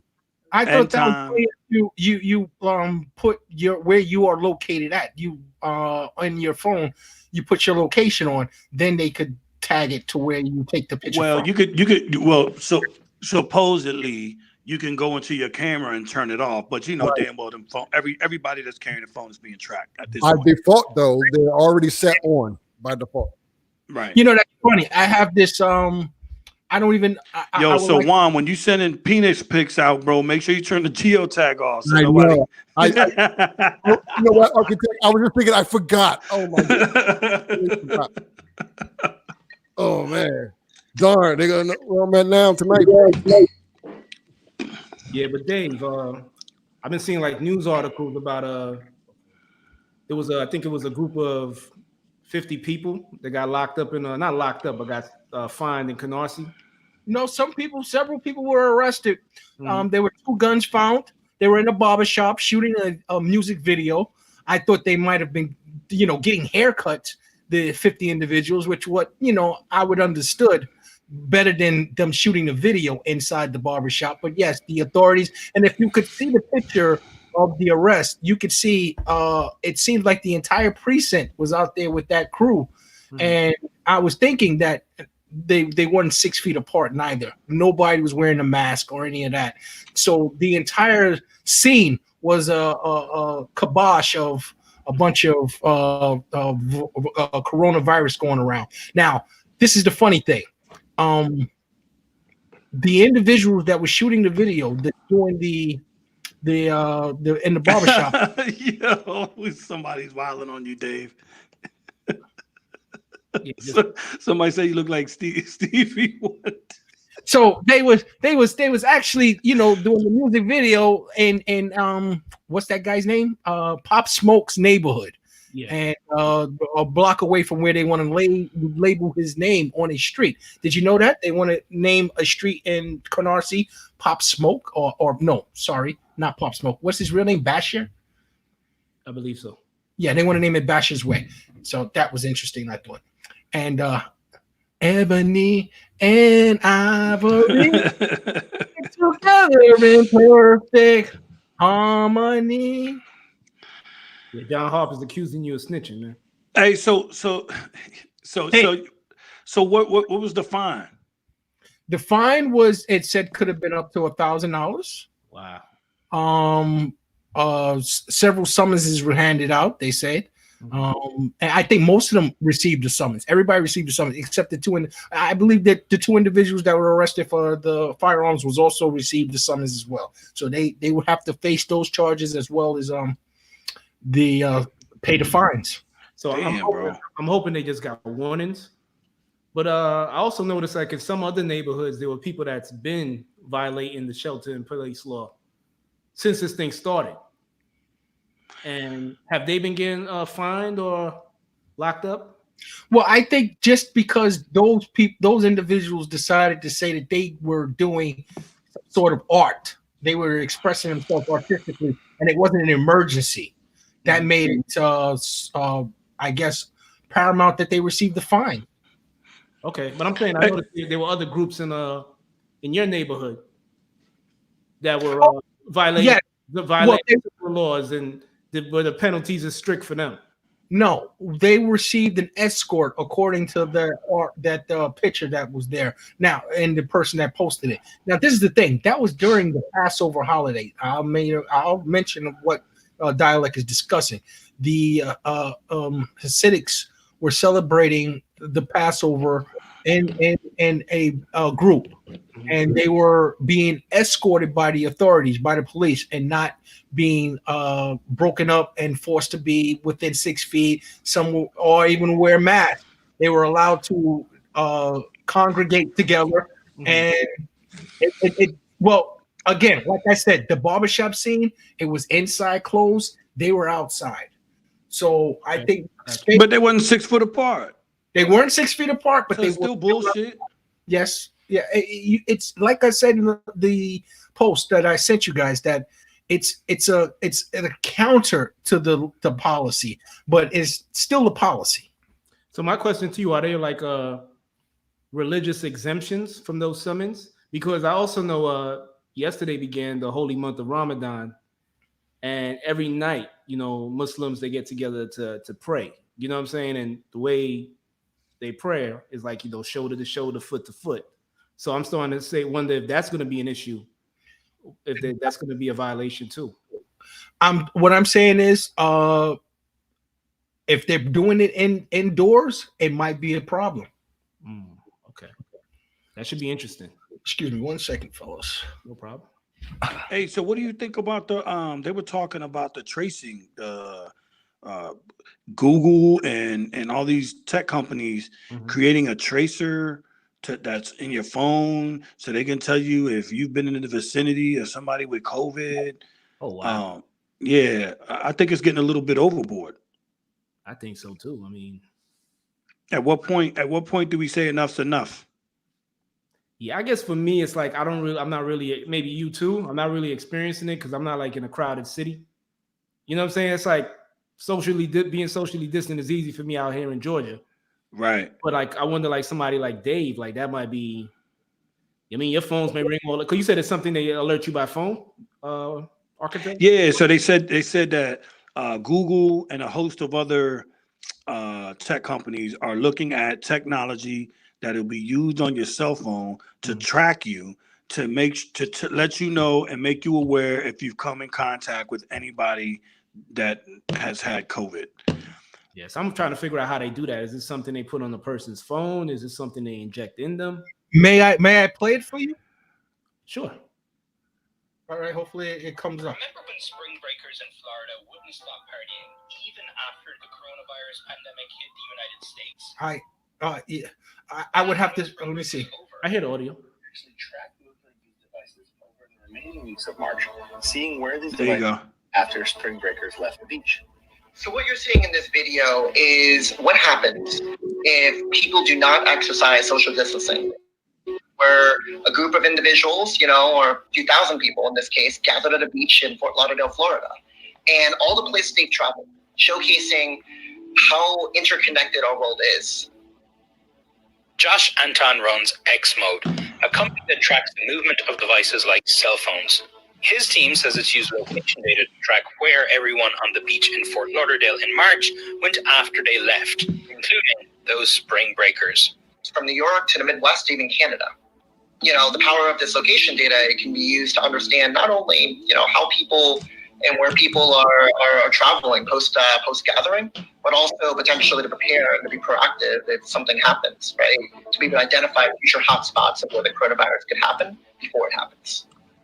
But the applications of X-Mode's technology go way beyond sunburned co-eds. Anton says the company tracks 25 million devices every month in the United States and millions more around the world.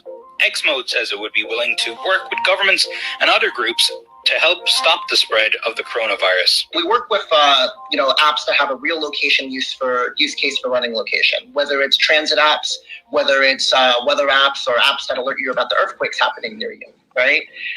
We then integrate our location technology to allow data sharing, where a user can opt in to sharing their location data. We comply with GDPR, we comply with CCPA, but we try to go a step beyond it, which is, being what we call privacy conscious. The company claims it licenses that data to. Okay. Hey, look, that's too much instructions for me. You know what I'm saying? Yeah, in the green room. We got somebody in the green room. I'm gonna let B on the call. Yo, B. Hey, What up, B? My guys, what's up, man? What What's up? going on, bro? Fam Entertainment B. What up, homie? Hey, man, why I never heard about this Lorena Bobbitt shit, man? You ain't know that? Hell no, I'm just now knowing it. What, bro? That shit was common knowledge, bro. See, there you go. Hip Hop Citizen Live, man. We bring it to you live, man. You catch it. You can learn something, B. Tune in. No, real shit. I fuck with y'all do, man. I fuck with it. I really do. Yeah, that's what's up. That's what's up. Hey, for all of our fans out there, let everybody know where you calling from, B. I'm in the bridge. I'm still in the bridge. All right, look, we got a worldwide audience. We got people in South Africa. We on YouTube Live, bro. Let everybody know. Woodbridge, Virginia, VA. All right, there we go. VA. Okay. So yeah, B, I thought you knew about all that, bro. Hell no. I'm like, when you telling the story, I'm like, this shit crazy. Oh, man. Hey, look, you got some homework. Look, you got some movie nights to do now. You know, it's 4. No, I'm about to definitely watch this shit though. That's just like 4 hours, man. You know, that's 4 hours of your life. Yeah, I'm gonna definitely watch it and check it out, man. And laugh probably. Yeah, Architect's a critical part of that whole series, though. It's a trip. I'm still you and Wizzo. Yeah, Wizzo's in there too. That's crazy, bro. I had no idea, man. Yeah, you ain't gonna believe it when you see it. Okay, I'm about to watch that shit tonight. Oh yeah, let me know what you think, man. Let me know if I had a riveting performance. Hey, B, real quick though. Yeah. Hey man, what's the livest hip hop stream out there right now? Go ahead and give it to him. Man, it got to be what I'm looking at right now. Hip Hop Citizen Live. Hip Hop Citizen, baby. Hip Hop Citizen. Yo, remember a long time ago you came to my house and did an interview with Tanya J. Yeah. Tanya J. Shout out to Tanya J. Still one of the hottest female independent hip hop artists. Hey, look, I would still like to catch Tanya J on the live. You know what I'm saying? It's time to do a follow-up, B. I got some really good classic footage, man. I really appreciate what you did for Hip Hop Citizen at the very onset. You know what I'm saying? You hooked us up with our first interview. A lot of people don't know that, man. We appreciate what you did, B. We appreciate that. Oh, and y'all came to Baltimore. That's right. And I forgot. With an iPad. Yeah, we got some classic footage. Oh, yes, B. Yes, B. We're going to put that on for all of our fans out there. You know what I'm saying? B. We didn't hit 6 million views, man. We good, man. We're gonna have to wrap. Yeah, I'm not mad at all. I'll get tired of calling probably. Y'all do this every Friday? Every Friday night live, baby. Hashtag Friday Night Live. FNL. Yeah, I'll get her to call in next Friday. That's right. And B, by the way, just for all our fans out there, I just want everybody to know, if you're following us on YouTube, don't forget to hit the subscribe button. If you're following us on Facebook, don't forget the like page button. If you follow us anywhere, don't forget the hashtag Hip Hop Citizen. Yeah, this dope, man. I definitely fuck with it, man. I ain't gonna lie, man. Yo, I'm definitely gonna keep tuning in. Yeah, we need some more of that Verse money, some more of that Tanya J. I'll get Verse to call in whenever you want me to tell him to call in.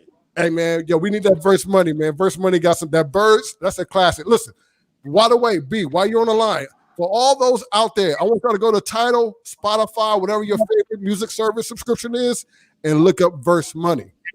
The Birds is a burner. You know what I'm saying? He gave you a shout out. I heard one of the songs. He actually gave you a shout out. He says, "I do this for B." You know what I'm saying? Hey, yo, that's just hard. You know, he just got a we just got a placement of y'all fuck with On My Block. I do now. Okay. We just got a placement on the last season, and he got a placement on the first season too. And some other shit, man. They pay pretty good for that shit too.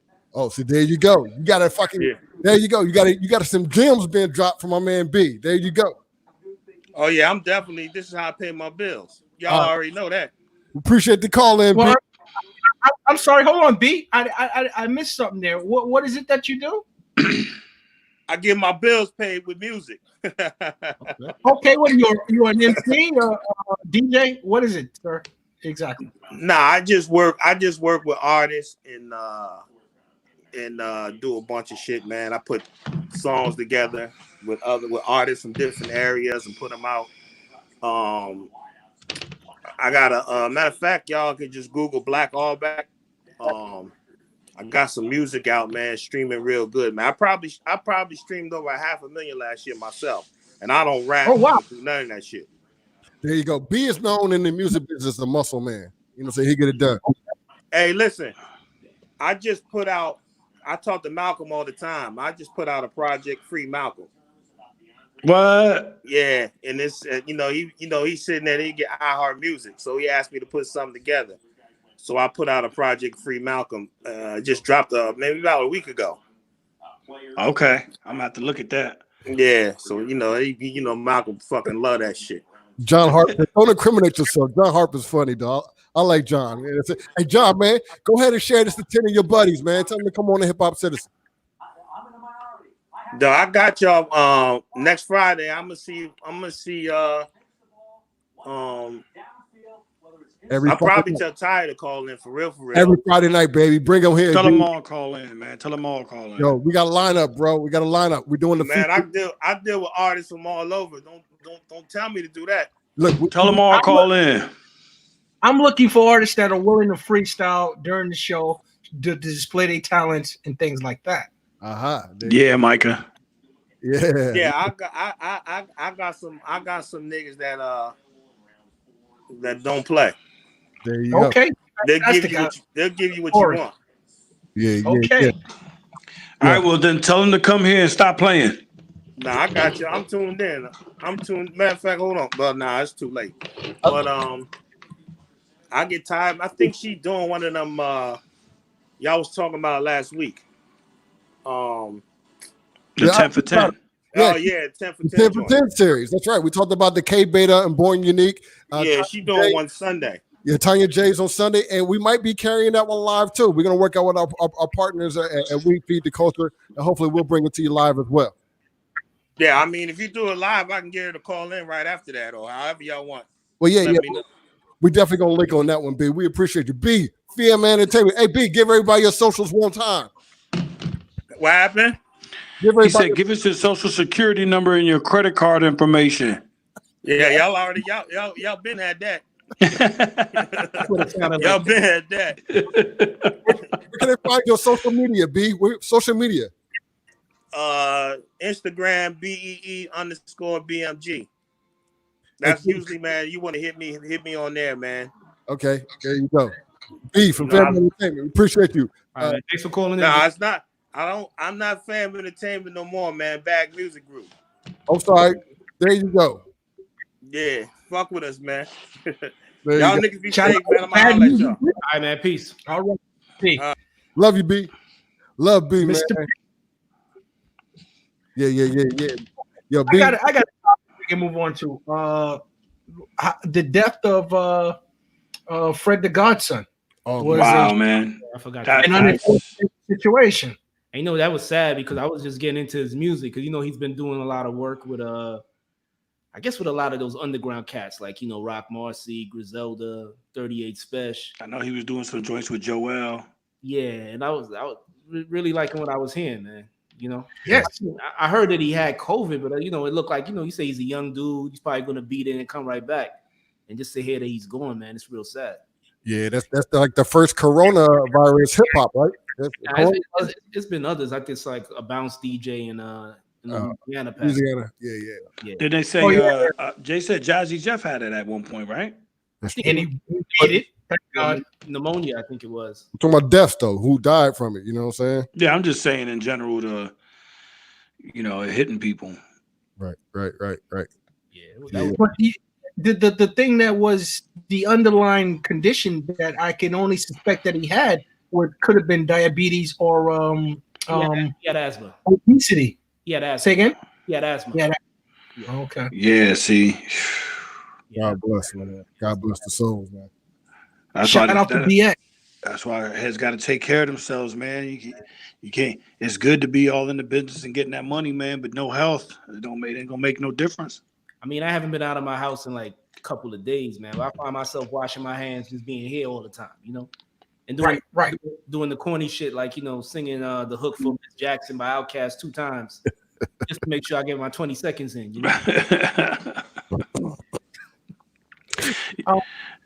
Are we gonna address this? What's that? This what Sierra Frenchie has? Hell no. What is that? White women? Hell no. Calling someone a Karen is not even close. Someone the N-word. That's my Becky. We use Becky, don't we? That's got to be a joke. That's got to be a joke. What happened to Becky? I thought Becky was that. I mean, we used to call women Becky. They say that if you can't say it, if you have to say the N-word, then it's not equivalent. You understand what I'm saying? If you can say the word and not say the K word, then it's not equivalent to the N-word. Period. Yeah, that sounds. I don't even think that's up for debate. Yeah, that's. I don't know. There you go, Frenchie. We got your answer for you. I would love to be called Karen. Whoa. I would love for my girl to bring Karen home. Right. How dare they even if that's true, you can't put that in the same category, man. That's some dumbass shit. I know, fellas. I said I was going to limit the cursing, but that's some dumbass shit. Who put you on a limit on cursing? I'm just saying, man. I'm trying to be a little respectful. You know what I mean? Fuck that. John Hart. I think that's the first time I ever cursed on him. Okay, you say fuck Karen. No. K Beta says I think pink toe is more similar to the N-word than Karen. What's a pink toe? You don't mind me. You know when I first heard that Star and Buck Wild used to say that on his morning show. He's like, catch me hugged up with a pink toe. I knew what he was saying. I hadn't heard that before. That's funny though to me. Oh my goodness, pink toe. That's funny. That sounds like a girl from West Virginia that I don't know. Okay. What else we got on the agenda? Right. I was going to get into hip hop birthdays. Oh yeah. Yo, but hold up, man. The one article that I wanted to get into, because that's my steez anyway, was the COVID-19, a crisis for fit for a new world order. What you guys think about that? I think as we sit here and we see rights getting stripped away in the name of a virus, I mean, everything's getting taken away. Our right to assemble, they're trying to take that away. Yep. I mean, you can't even go to church. You know what I'm saying? You can't worship. Yep. They're telling us we got to stay 6 feet apart. Yep. You want to know where the real breakage in the New World Order is, or the old order world rather? Unions. Most of the companies, these meat packing districts, since the Jungle Book, and since what's that guy's name that they buried in Jersey in the stadium, Hoffa. Since Jimmy Hoffa, the meat packing district have unions to protect them from being laid off or fired. Now, due to the COVID, they are all put out. And these meat packing companies are still going on. And how are they still being run? Through the automation of the companies. So now, if they can get rid of these unions, which they think has destroyed America, some corporations anyway, unions, and also another union that's going to suffer, the NBA union, as of I think May 8th or May 15th, they will lose 25% of their salary. They put in a freeze on the teacher's salary in New York. These are unions that they're busting up, and this COVID virus is being blamed for. Virus. Did you hear that, Diva Views? Welcome, Diva Views, everybody. Hello, Diva. Diva, do we have Diva on the line? Thank you for letting some extra building. Per usual, I see I was needed. What gentlemen, you in here talking about yourselves? Our connection is Diva. Okay, I see you talking about union busters like you ahead of the Pinkertons or something like that. Okay. I think we're gonna delay feedback on Diva. What was that now? Okay, yeah, you sound better now. Yeah, you were breaking up before. Are you a Karen? Hey, Diva, turn down your TV or your radio. Just talk to us on your phone. You got a feedback. Paid my bill. I paid my bill. Don't act right. Act right. Was that a cricket? No, don't play. Don't play. Verizon know I paid my bill Diva? this month. You think it's it could be used to set up the movement of stripping away our rights? I definitely think unions need to make a comeback for many getting years. Back to normal?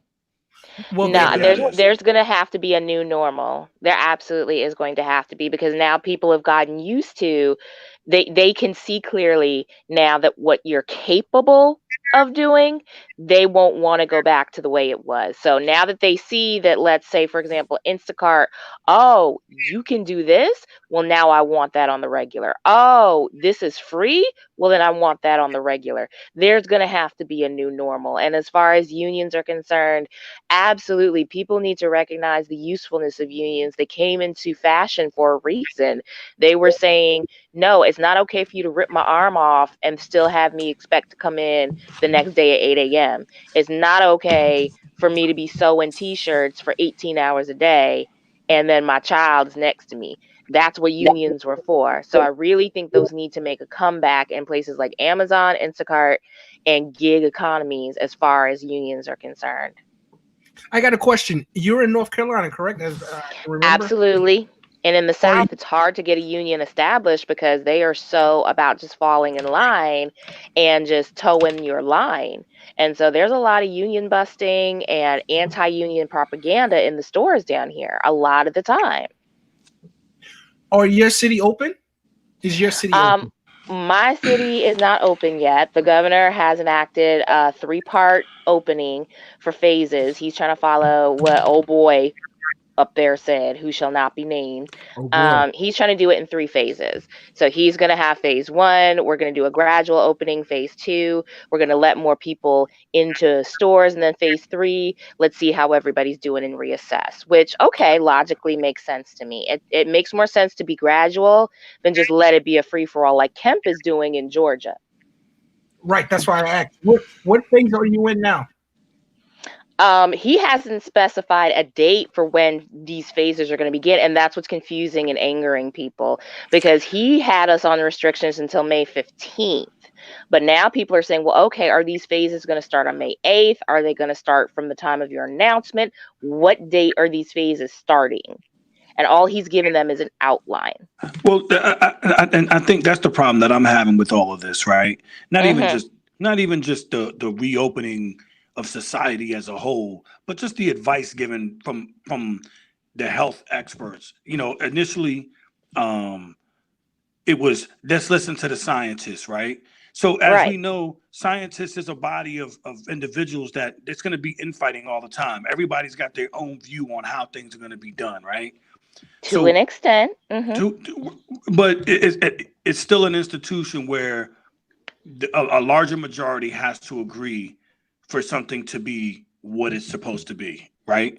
That's a fair Absolutely. assessment. With scientists, it comes down to they all know they're only working off of theories, and whoever has the best empirical data is who wins. So Right. whoever's done the most, whoever has the best clinical studies, whoever has the most evidence is who we're going to pay attention to. So if everybody's saying 5 different things, okay, we'll put the 5 different things together and average them. But if somebody in Spain is saying one thing and somebody in Italy is saying another and somebody in Washington State is saying another, it's hard to get a consensus. And that's Right. where people get confused and want to disseminate misinformation. And you know, so and that's what I'm saying. So when I'm looking at what they're giving us, it's they don't even know at this point, you know. No, So it's not now, that they don't know. It's that they haven't come to a consensus. They know and they have data on hand, but it's hard to disseminate it to laymen in a way that they'll accept. but These and that's scientists know what they're talking about. They're going off of scientific theory. They've got 1 through 7. Let's figure out what fits into 1 through 7. It's hard to convey to, you know, the captain of the Minnesota chapter of the Bikers for 45 how that empirical data breaks down to something he can understand. right. So, but here's the deal, right? So initially it was 200 to 300,000 deaths, right? Right. Then they come back. Well, it's gonna be more like 89. Well, and they keep adjusting. They keep moving the yardstick. So, Absolutely, because so that's what to, science is. but and that's why I feel like it's at some point it becomes bullshit because it's controlled by the same institutions as Boy Up Top. Well, we're at 50 right now. And to get it up to the 2000, Donald has suggested we drink Clorox and inject Hold on, wait a minute. Did he suggest? Fell off the chair. Did he suggest that we drink Clorox, or was he talking about 2 medical procedures that actually do exist? Somebody get their grandpa because he said it was asking his scientists if that could be a procedure used where Clorox and That's other not what it was said. he conflates so That wasn't much what was different said. information that he's getting. That's where he ends up being misinterpreted by the media, and they take a soundbite and run with it. That's exactly because it, girl. No, hit listen to me though. He conflates so much different information that he gets, that he's given. If it's not in a color-coded flashcard, my boy ain't listening. So Hey, my but girl get in the ready. corner was Get like ready, trying to because right hold after her him, you got face Biden together. coming.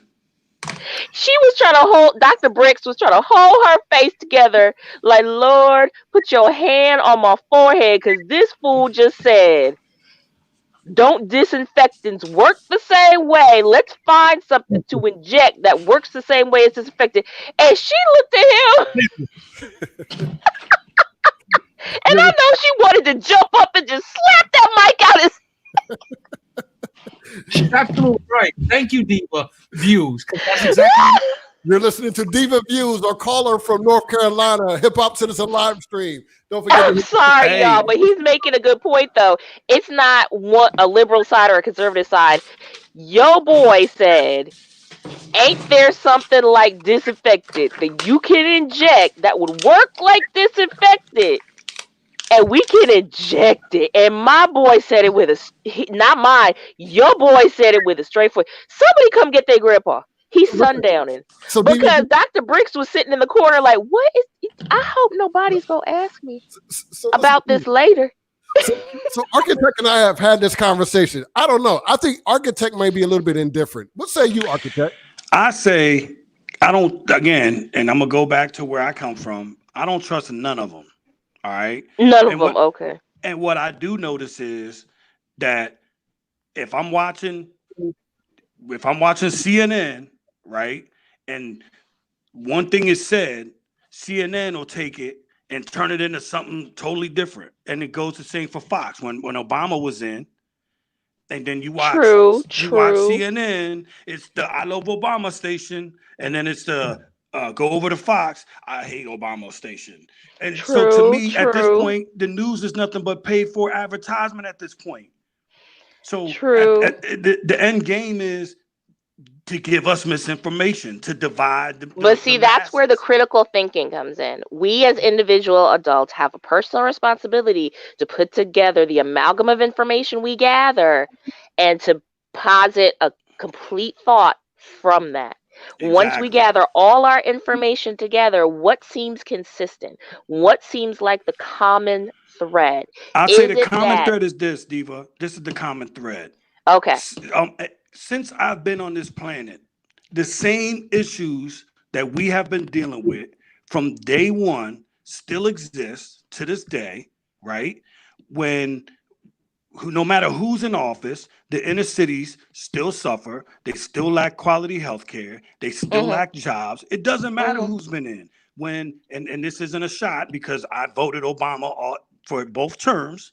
When Obama was in, innocent Black and brown individuals getting killed by police officers still happening.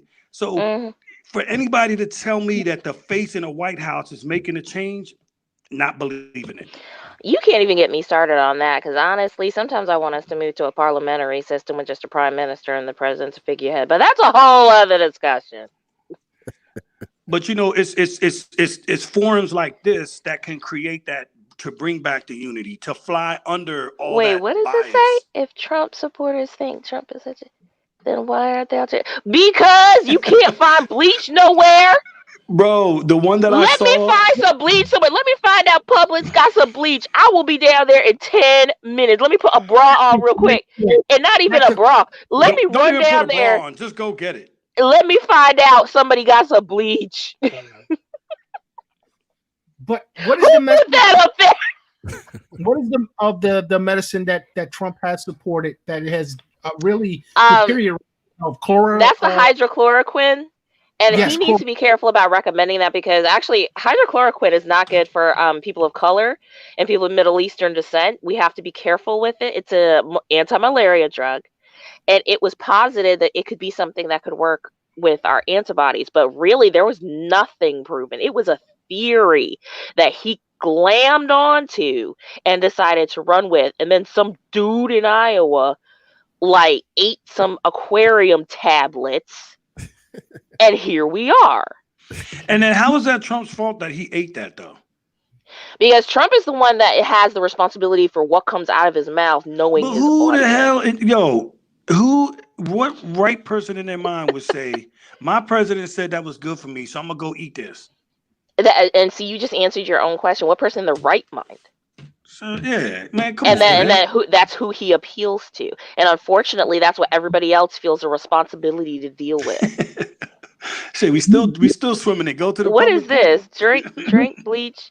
Back in my day, we swim. Nuh-uh. Who did this? Who did this? Dialects running the boards. Miss Diva, what are your occupation, if you don't mind me asking? My occupation? Oh, I'm just administrative assistant. What administration are you? She's good at it. I can tell you that. What? Okay, y'all excuse me. I had like a half a fifth of bourbon. I work for a multinational accounting firm. Shout them out. Huh? No, sir. Okay. There's eyes everywhere. Even in this time of night. No, sir. I work for one of those. I get it. I'm good. Informed. You have enlightened the show tremendously. Oh, thank you kindly. Thank you kindly. You guys are always having good topics, and it was fun to kind of come up here and see you guys were talking about something. I'm like, I'm not sleepy yet, and I'm a little tipsy. Let me come up here and see what y'all talk about. I love it when you call in. We love you calling in. Diva Views. Yeah, you definitely got to call in. Keep calling in. All right, y'all keep talking about interesting stuff, and I will make my way over. Great, thank you. I love hearing from Diva Views, everyone. Nothing but love, nothing but love. Support your bootleg station, people. Support That's your right. bootleg station. That's right.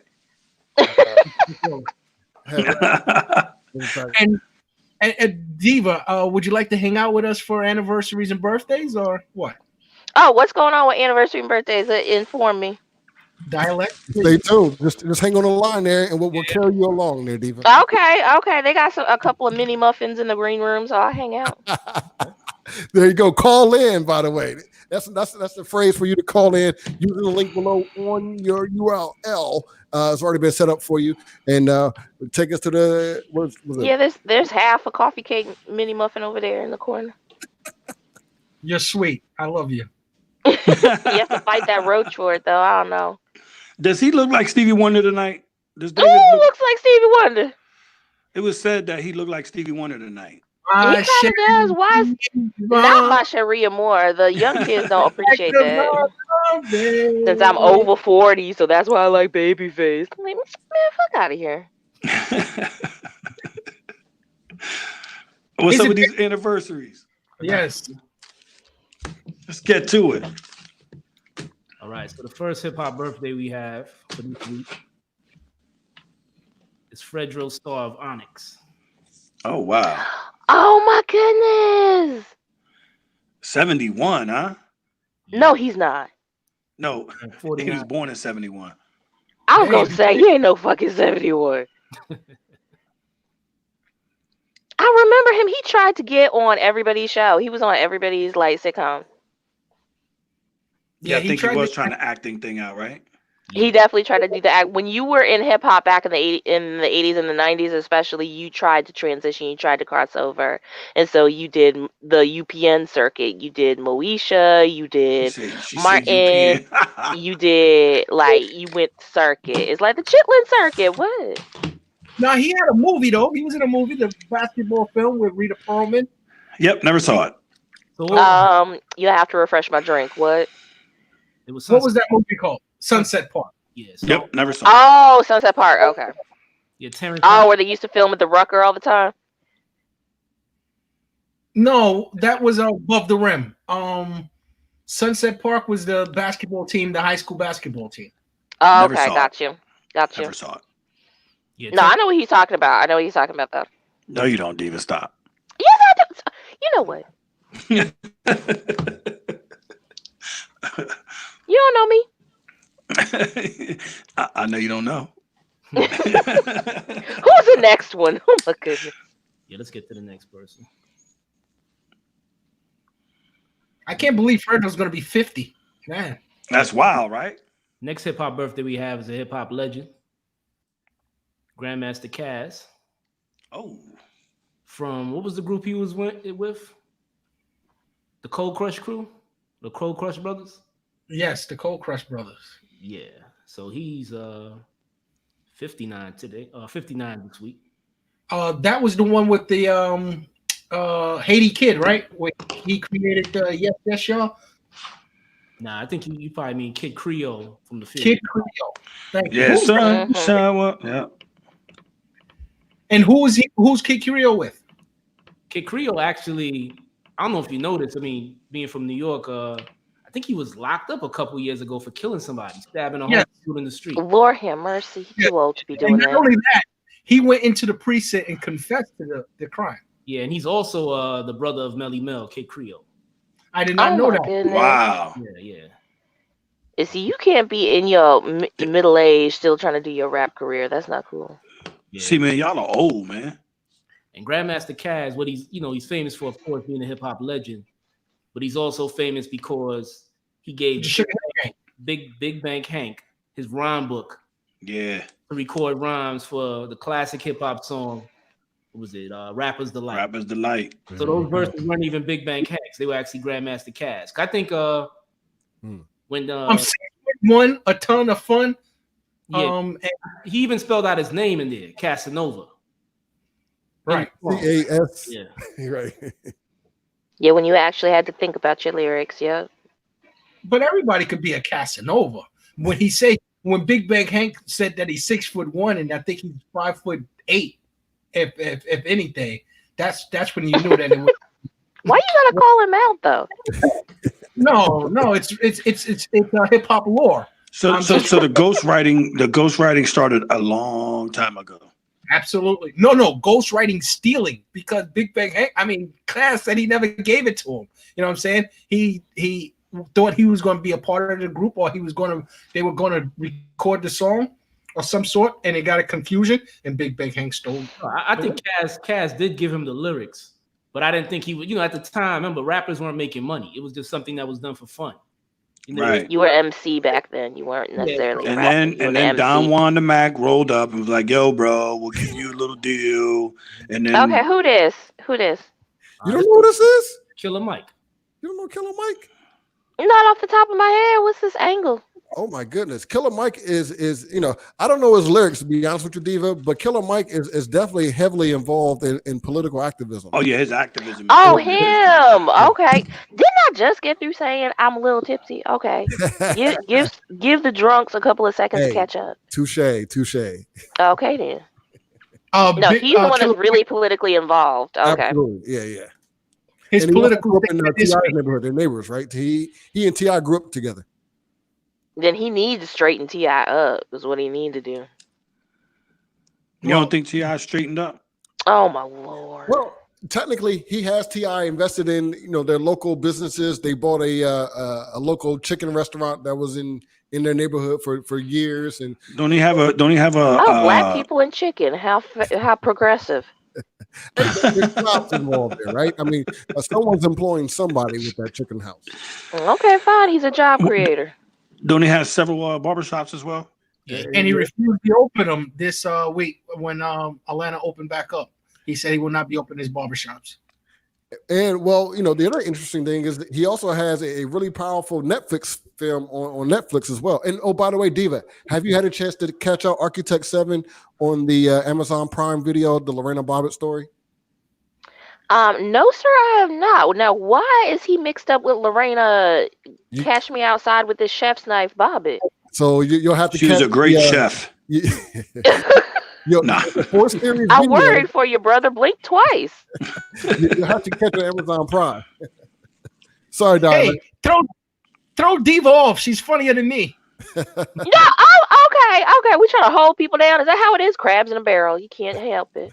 Sorry, dialect. That's it. Well, first of all, we can't see your face, so I think Yeah, that's because I am anonymous, okay. and my avatar speaks for itself. Okay. Oh, honey, no. Most of the time, I can only look at our people and everybody else and be like, "Oh, honey, no." Oh, baby, what is you doing? Like, this just continuous. Who we got going on right here now? The brother is trying to get through his segment. And y'all stepping on his segment. Yeah, so we got Supernatural turns 50 today. 50.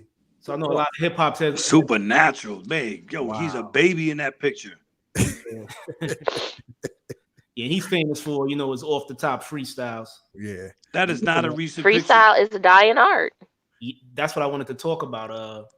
Like what they call freestyles today. It's like I don't even consider it freestyle. I just consider it people just practice. Hold on. Shout out to my man K Beta because he spit the hottest 16 I heard in maybe good 2-3 years, and it was a freestyle.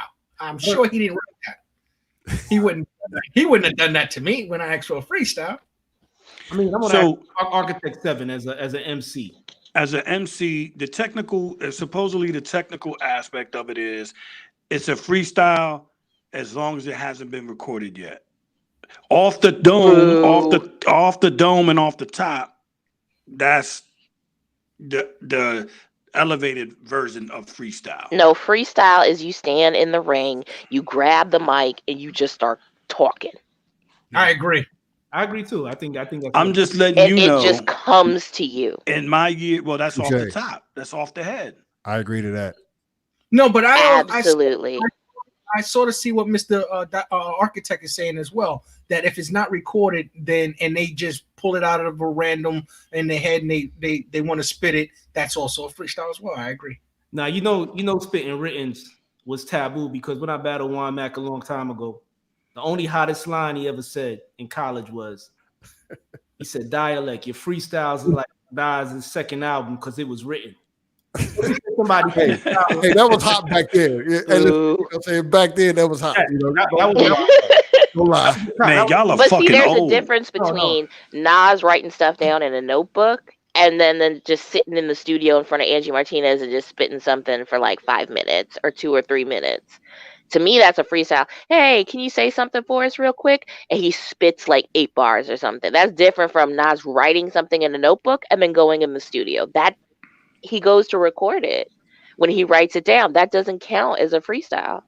Well, not necessarily, because now you got a lot of people that write but never record some of the stuff that they write.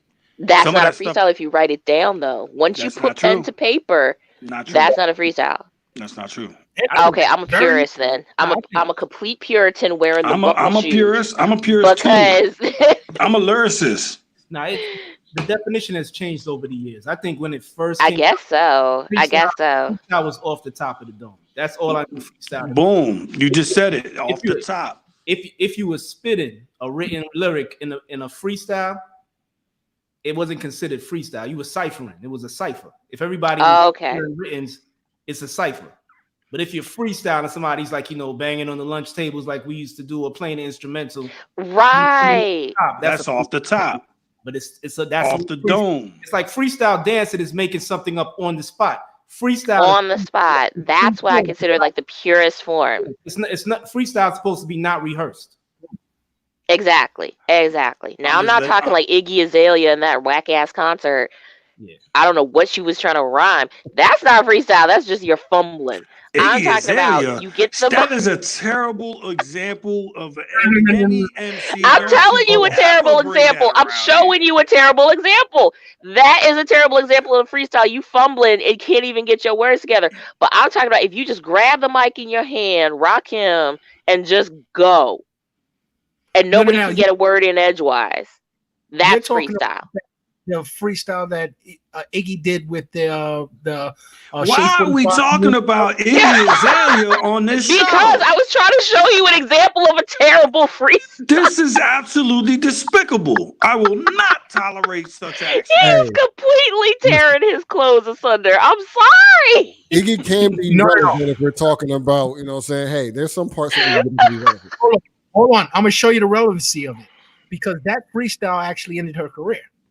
And what we're saying here is that a bad freestyle could end your career. Now, a good freestyle could also propel your career. Now, someone that had suffered from a bad freestyle is Drake from the Hot 97 freestyle on Funk. He should have stopped the singing. That's what happens when you have people ghostwriting for you. You start to forget. Come on. He couldn't have written like 2 paragraphs. Come on, give him 2 paragraphs. He still fight the stigma that he doesn't write his own. He still fights the stigma. Yeah. 10 years later. Look, you can't tell me you're the greatest to do something when you didn't do it. True. Come on, man. But see, what counts then, that's you like guys? Me because buying a picture that's the thing. That Picasso made up, right? It's mine now, and then I put it up and say, "Look what I did." Now you got. Here's this. It's like how many y'all people get me fired up again, man. It's what the people accuse Beyonce of all the time, stepping into that realm. How do 16 people write one 4-minute song? So if you're telling me that you and your boy sat down and banged on the lunch table one day in front of Starbucks and said, "Oh, how does this sound?"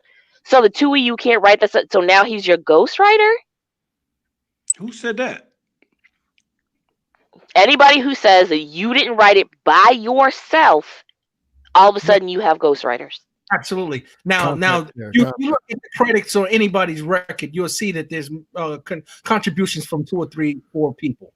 So you just got to take it as a grain of salt that they rate their own music in certain aspects. Not if you're a purist. See, there you go. So that's why Drake will never get respect, because if you have 3 or 4 people on your 1 4-minute song, well, then it's not your song. You're not a real MC. What the hell is the deal? And he admitted, and look, he even tried to deny that he had ghostwriters. He tried to deny it. Right? He did try to deny it. And then it comes out that and then they start playing all the reference tracks that he got the joints from. But then you on radio talking about you the greatest. No, incorrect. Yeah, John Harp says, I don't think Drake cares for the greatest MC crown.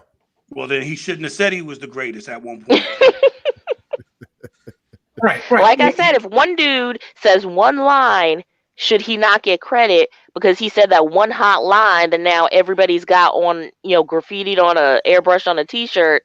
No, I think I'm purely if I write, let me say, like if I write a whole joint, right, and then I give it to Don Juan the Mac, right, and Don Juan the Mac puts his costume on, and then he goes out front and he's spitting all my stuff, and then he's like, I'm the greatest to do this.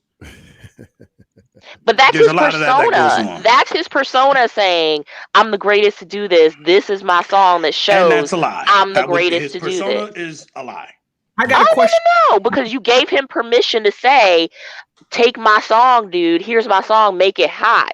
And I'm going to go out. And as Don Juan the Mac, I'm the greatest to do this. He's going to put on his persona and go say, this is my song that shows I'm the greatest to do this, because you said it was okay for him Hey, to look, take your song then and go do that. Then he comes on Hip Hop Citizen, and Dave Simonism says, hey, Juan, kick me a freestyle.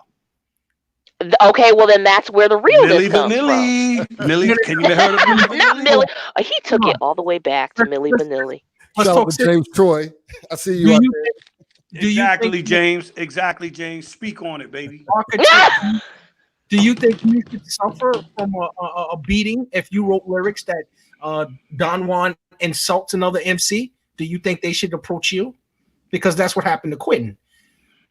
Supposedly Meek Mills approached him for the lyrics that Drake wrote, sung in Back to Back. Hey, man. I mean, that's one of them things, right? Some people take it as you just as guilty as the people you with. Interesting. Okay. But see, where I does the think persona come in and the it real depends on the MC that diverge off? Because if Look. you're saying that you gave him that song and he shouldn't, as the real MC, use your song, where does the persona come in and the real MC diverge? Ooh. What happened to Dialect? Dialect's working the boards back there. Got a message that he's actively working on setting up some next frames. So he'll be right back. Okay. Okay. So it's the Diva View show, ladies and gentlemen. On Oh my God. Real talk. We could use the estrogen in here. I like that. What? the bourbon soaked estrogen. Thank you kindly. There you go. Yeah, but But no, I mean that's a real question, because if you're gonna blame the MC for taking your lyrics and saying, okay, I'm the greatest to ever do it, and Don That's Juan's not an like, MC. as the MC, I'm That's gonna not an take your MC. lyrics. That's if somebody wrote those lyrics and you spitting them, you're not an MC. Okay, now you're a rapper. You're So a as the character. rapper, if You're a you're fucking Don character is Juan what and you you are. take his stuff and his persona says, I'm the greatest to ever do it, well, okay, his persona is saying one thing. Don Juan in the studio sitting with you, sipping on scissor or whatever the kids on my lawn do these days, sits with you and says, this is what we're doing, then where does that diverge? And where is it okay? In my book, it's not okay. When you It's get never okay. when you get paid, that's when it's okay. Look, it's okay. See? Look, I'll say this. Yes, if you were industry head and that's what you do, okay, that's what you do. But don't come on a microphone, especially when there's real MCs around, talking about you the greatest, and then get put on the spot. And oh, by the way, a lot of personas have gotten people killed.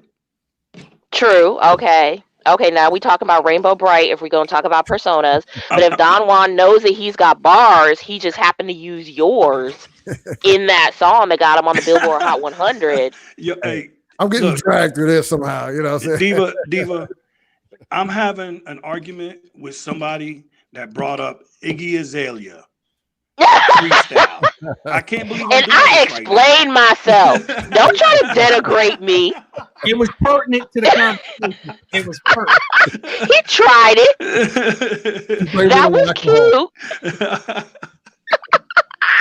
I ain't gonna take nothing personal. Nah, Hit I you. hope not. I Take my hope not. ball and go home. Hopefully, Dialect will be back in the restroom. You at Dialect? So who's Y'all are too fun to take it personal. are you? Are you actively listening to any new hip hop? What are you listening No. to? No, what you listening to? I stick with my old heads. I will be perfectly honest. I try to get into more conscious and old school stuff. I listen to old school Kanye. I'm listening to Common. I'm going all the way back in the crates to KRS-One. I'm trying to get back to when it was pure to me. To me. See, this is. Oh, go ahead, Dave. Will you pay for the Puff Daddy Dr. Dre battle? Okay, Hell no. so She ain't gonna pay for it. I could tell you. Let me by get the on my bourbon in her soapbox voice. because I saw the clip on Facebook where Diddy and his 15 kids were in the background and they were hyping him up, and he was trying to say, y'all can't afford me. I've been in the game since I was 19. Y'all don't want to do this, blah, blah, blah. And I was like, first of all, Diddy, you have been begging for attention for 5 years since Cassie left you. That's one. Two, you know you need the battle. Dre doesn't. Dre is sitting back. His kids are in college. He's been a hip hop billionaire, so he Hey, so hold doesn't up. need the battle. Let's bring this back. Let's bring this back because I'm curious now. I'm curious as to who I'm sharing my views with right now. Oh my right? God. So you say that you're reaching back like the KRS, the Commons, and I'm gonna be honest with you, like that's all definitely that stays in rotation, right? Right. But I'm of the mentality when it comes to hip hop, I'm trying to find that diamond, that new diamond. I'm always digging, for lack of a better term, in the crates. And of course, now they're digital, but I'm always looking for something that's new, that still parallels to the things that made me who I am as a hip hop individual practicing the culture of hip hop. So I like to find the 20 somethings, so that you find some teens. I like to find those new gems, unearth those new gems that keep the culture moving forward. You see what I'm saying? I love my golden era. Don't get me twisted. And all praises due to the greats.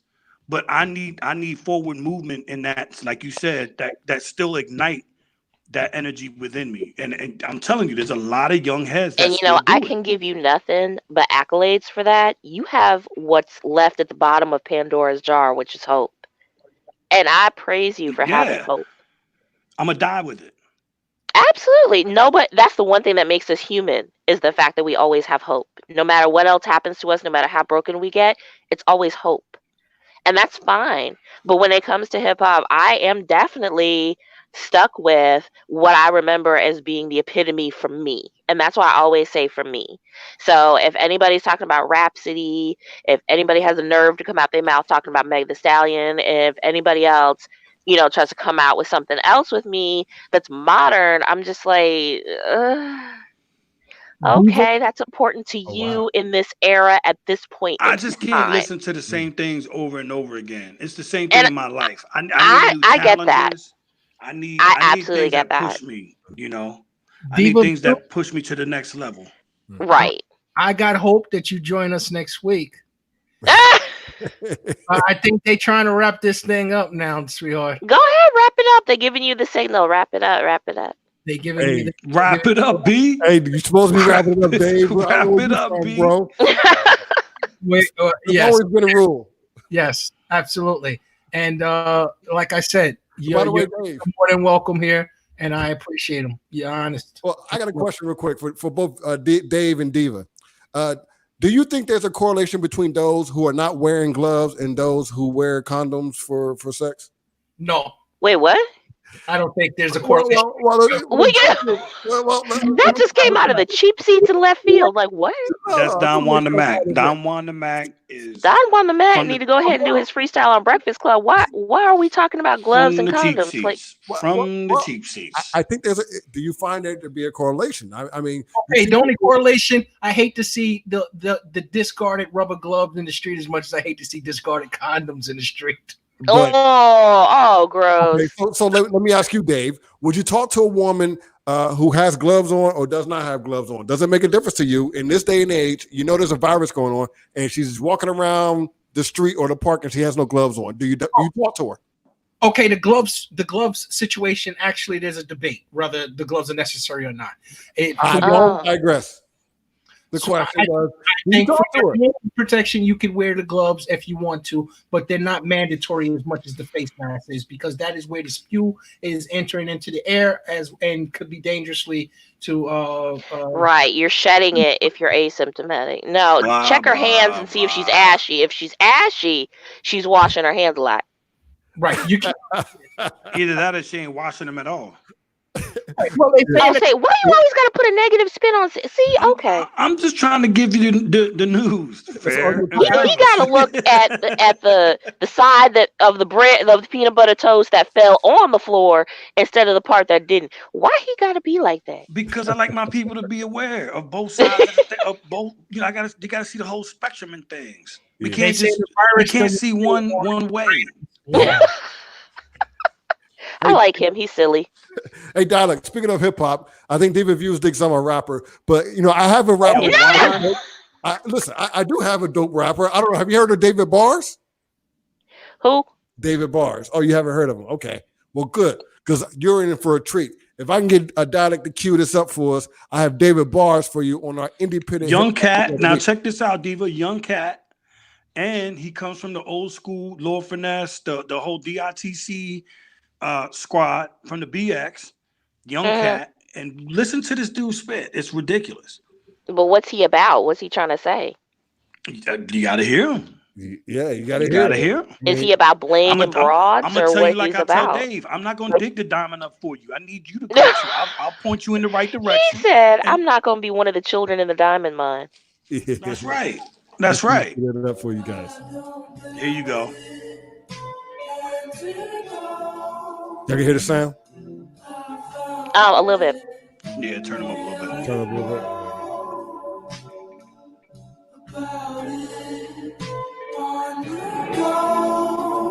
There we go. I'm about it. Heard they say they better than me in this. I doubt it. I doubt it. I'm about it. Heard they say they better than me in this. I doubt it. I doubt it. I doubt it. I'm about it. Heard they say they better than me in this. I doubt it. I doubt it. I doubt it. I'm about it. Heard they say they better than me in this. I doubt it. See the problem with these niggas, they don't win enough. I ain't comfortable with nothing, it ain't been enough. I used to starve late night, I got my dinners up. A nigga made it, now they say I got beginner's luck. But I'm far from it. I've been inside this game so long, word to mom, I got scars from it. The more you get, the more they want to borrow something. On some Felicia shit, they asking for your car or something. Lately, I've been really feeling like I'm on to something. And people acting different to me like I'm on to something. Whoa. The fame changed family and friends. A little change, make them change, I ain't see it then. My vision 2020 now, I got a clearer lens. Waiting for my daughter to get older, let her steer the Benz. Papa made it here, Rolling Stone. I'm trying to tell you that I'm young, but the flow is grown. In a room full of people, still I'm all alone. And God bless the child that can hold his own. That's the type of shit I'm on. I'm about it. Heard they say they better than me in this. I doubt it. I doubt it. Okay. I'm about it. Heard they say they better than me in this. I doubt it. I doubt it. Yeah. I'm about it. Heard they say they better than me in this. I doubt it. I doubt it. I doubt it. I'm about it. Heard they say they better than me in this. I doubt it. I focus on the craft, you too busy chasing ass. Can't make it to the future if you living in the past. Might be greener on the other side with snakes in the grass. Don't believe what you see on TV. I used to ride the bus and the train way before I bought a vehicle. Headphones, listening to music, it's just me and you. People acting excited, I wonder what they seeing you. Started off invisible, now the women be seeing you. I started from the ground to the top tier. So please don't ask me about somebody if they not here. Growing up, my mama told me life is not fair. So if you ever reach your goals, don't stop there. Pull up in front of public housing and drop here. Be careful with frontin', if you stuntin', get dropped here. I'm the type to serve you grams when the cops near. You gotta learn to be calm cause they spot fear.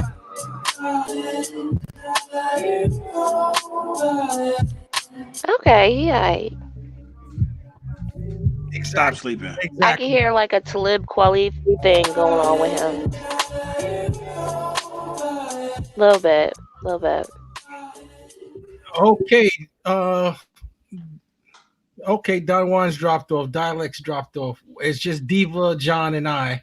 Now, I don't even know. Survival of the fittest. No, dear. Because it's not. Oh, okay. Wrong show. I'm not fit right now. I'm ready to crash. So what we doing now, Mr. John? Do you want to give your socials? Yep. And Instagram is right there in the window at Architect7. Architect7 with the 7 spelt out on Facebook. Yeah. Look me up. add me, say what's up. Don't talk about Iggy Azalea on my feed. Wow, he is really hurt. Like, he is big mad. That hurt my feelings. He is big mad. I brought that up as an example.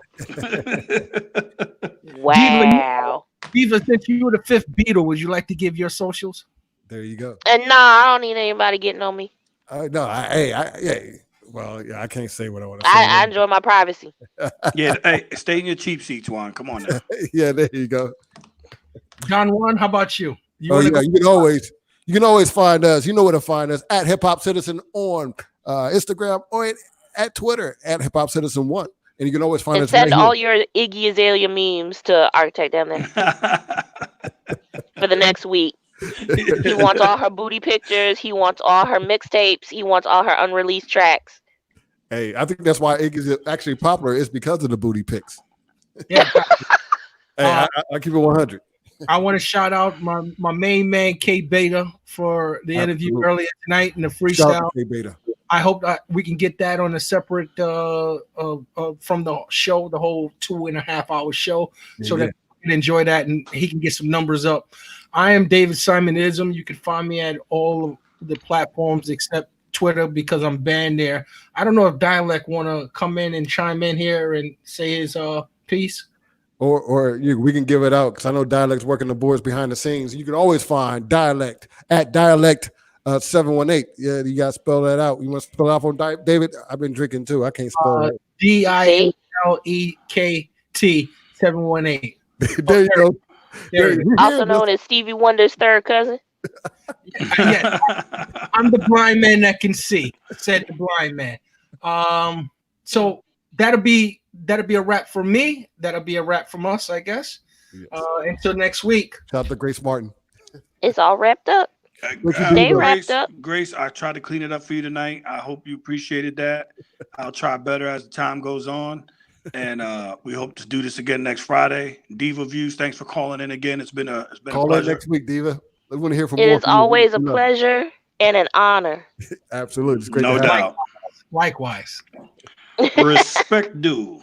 At Hip Hop Citizen live stream, everybody. Thank you for tuning in. We appreciate you. Love, much love, much love. Close us out, Dialect. Salute. Thank you for tuning in. Peace.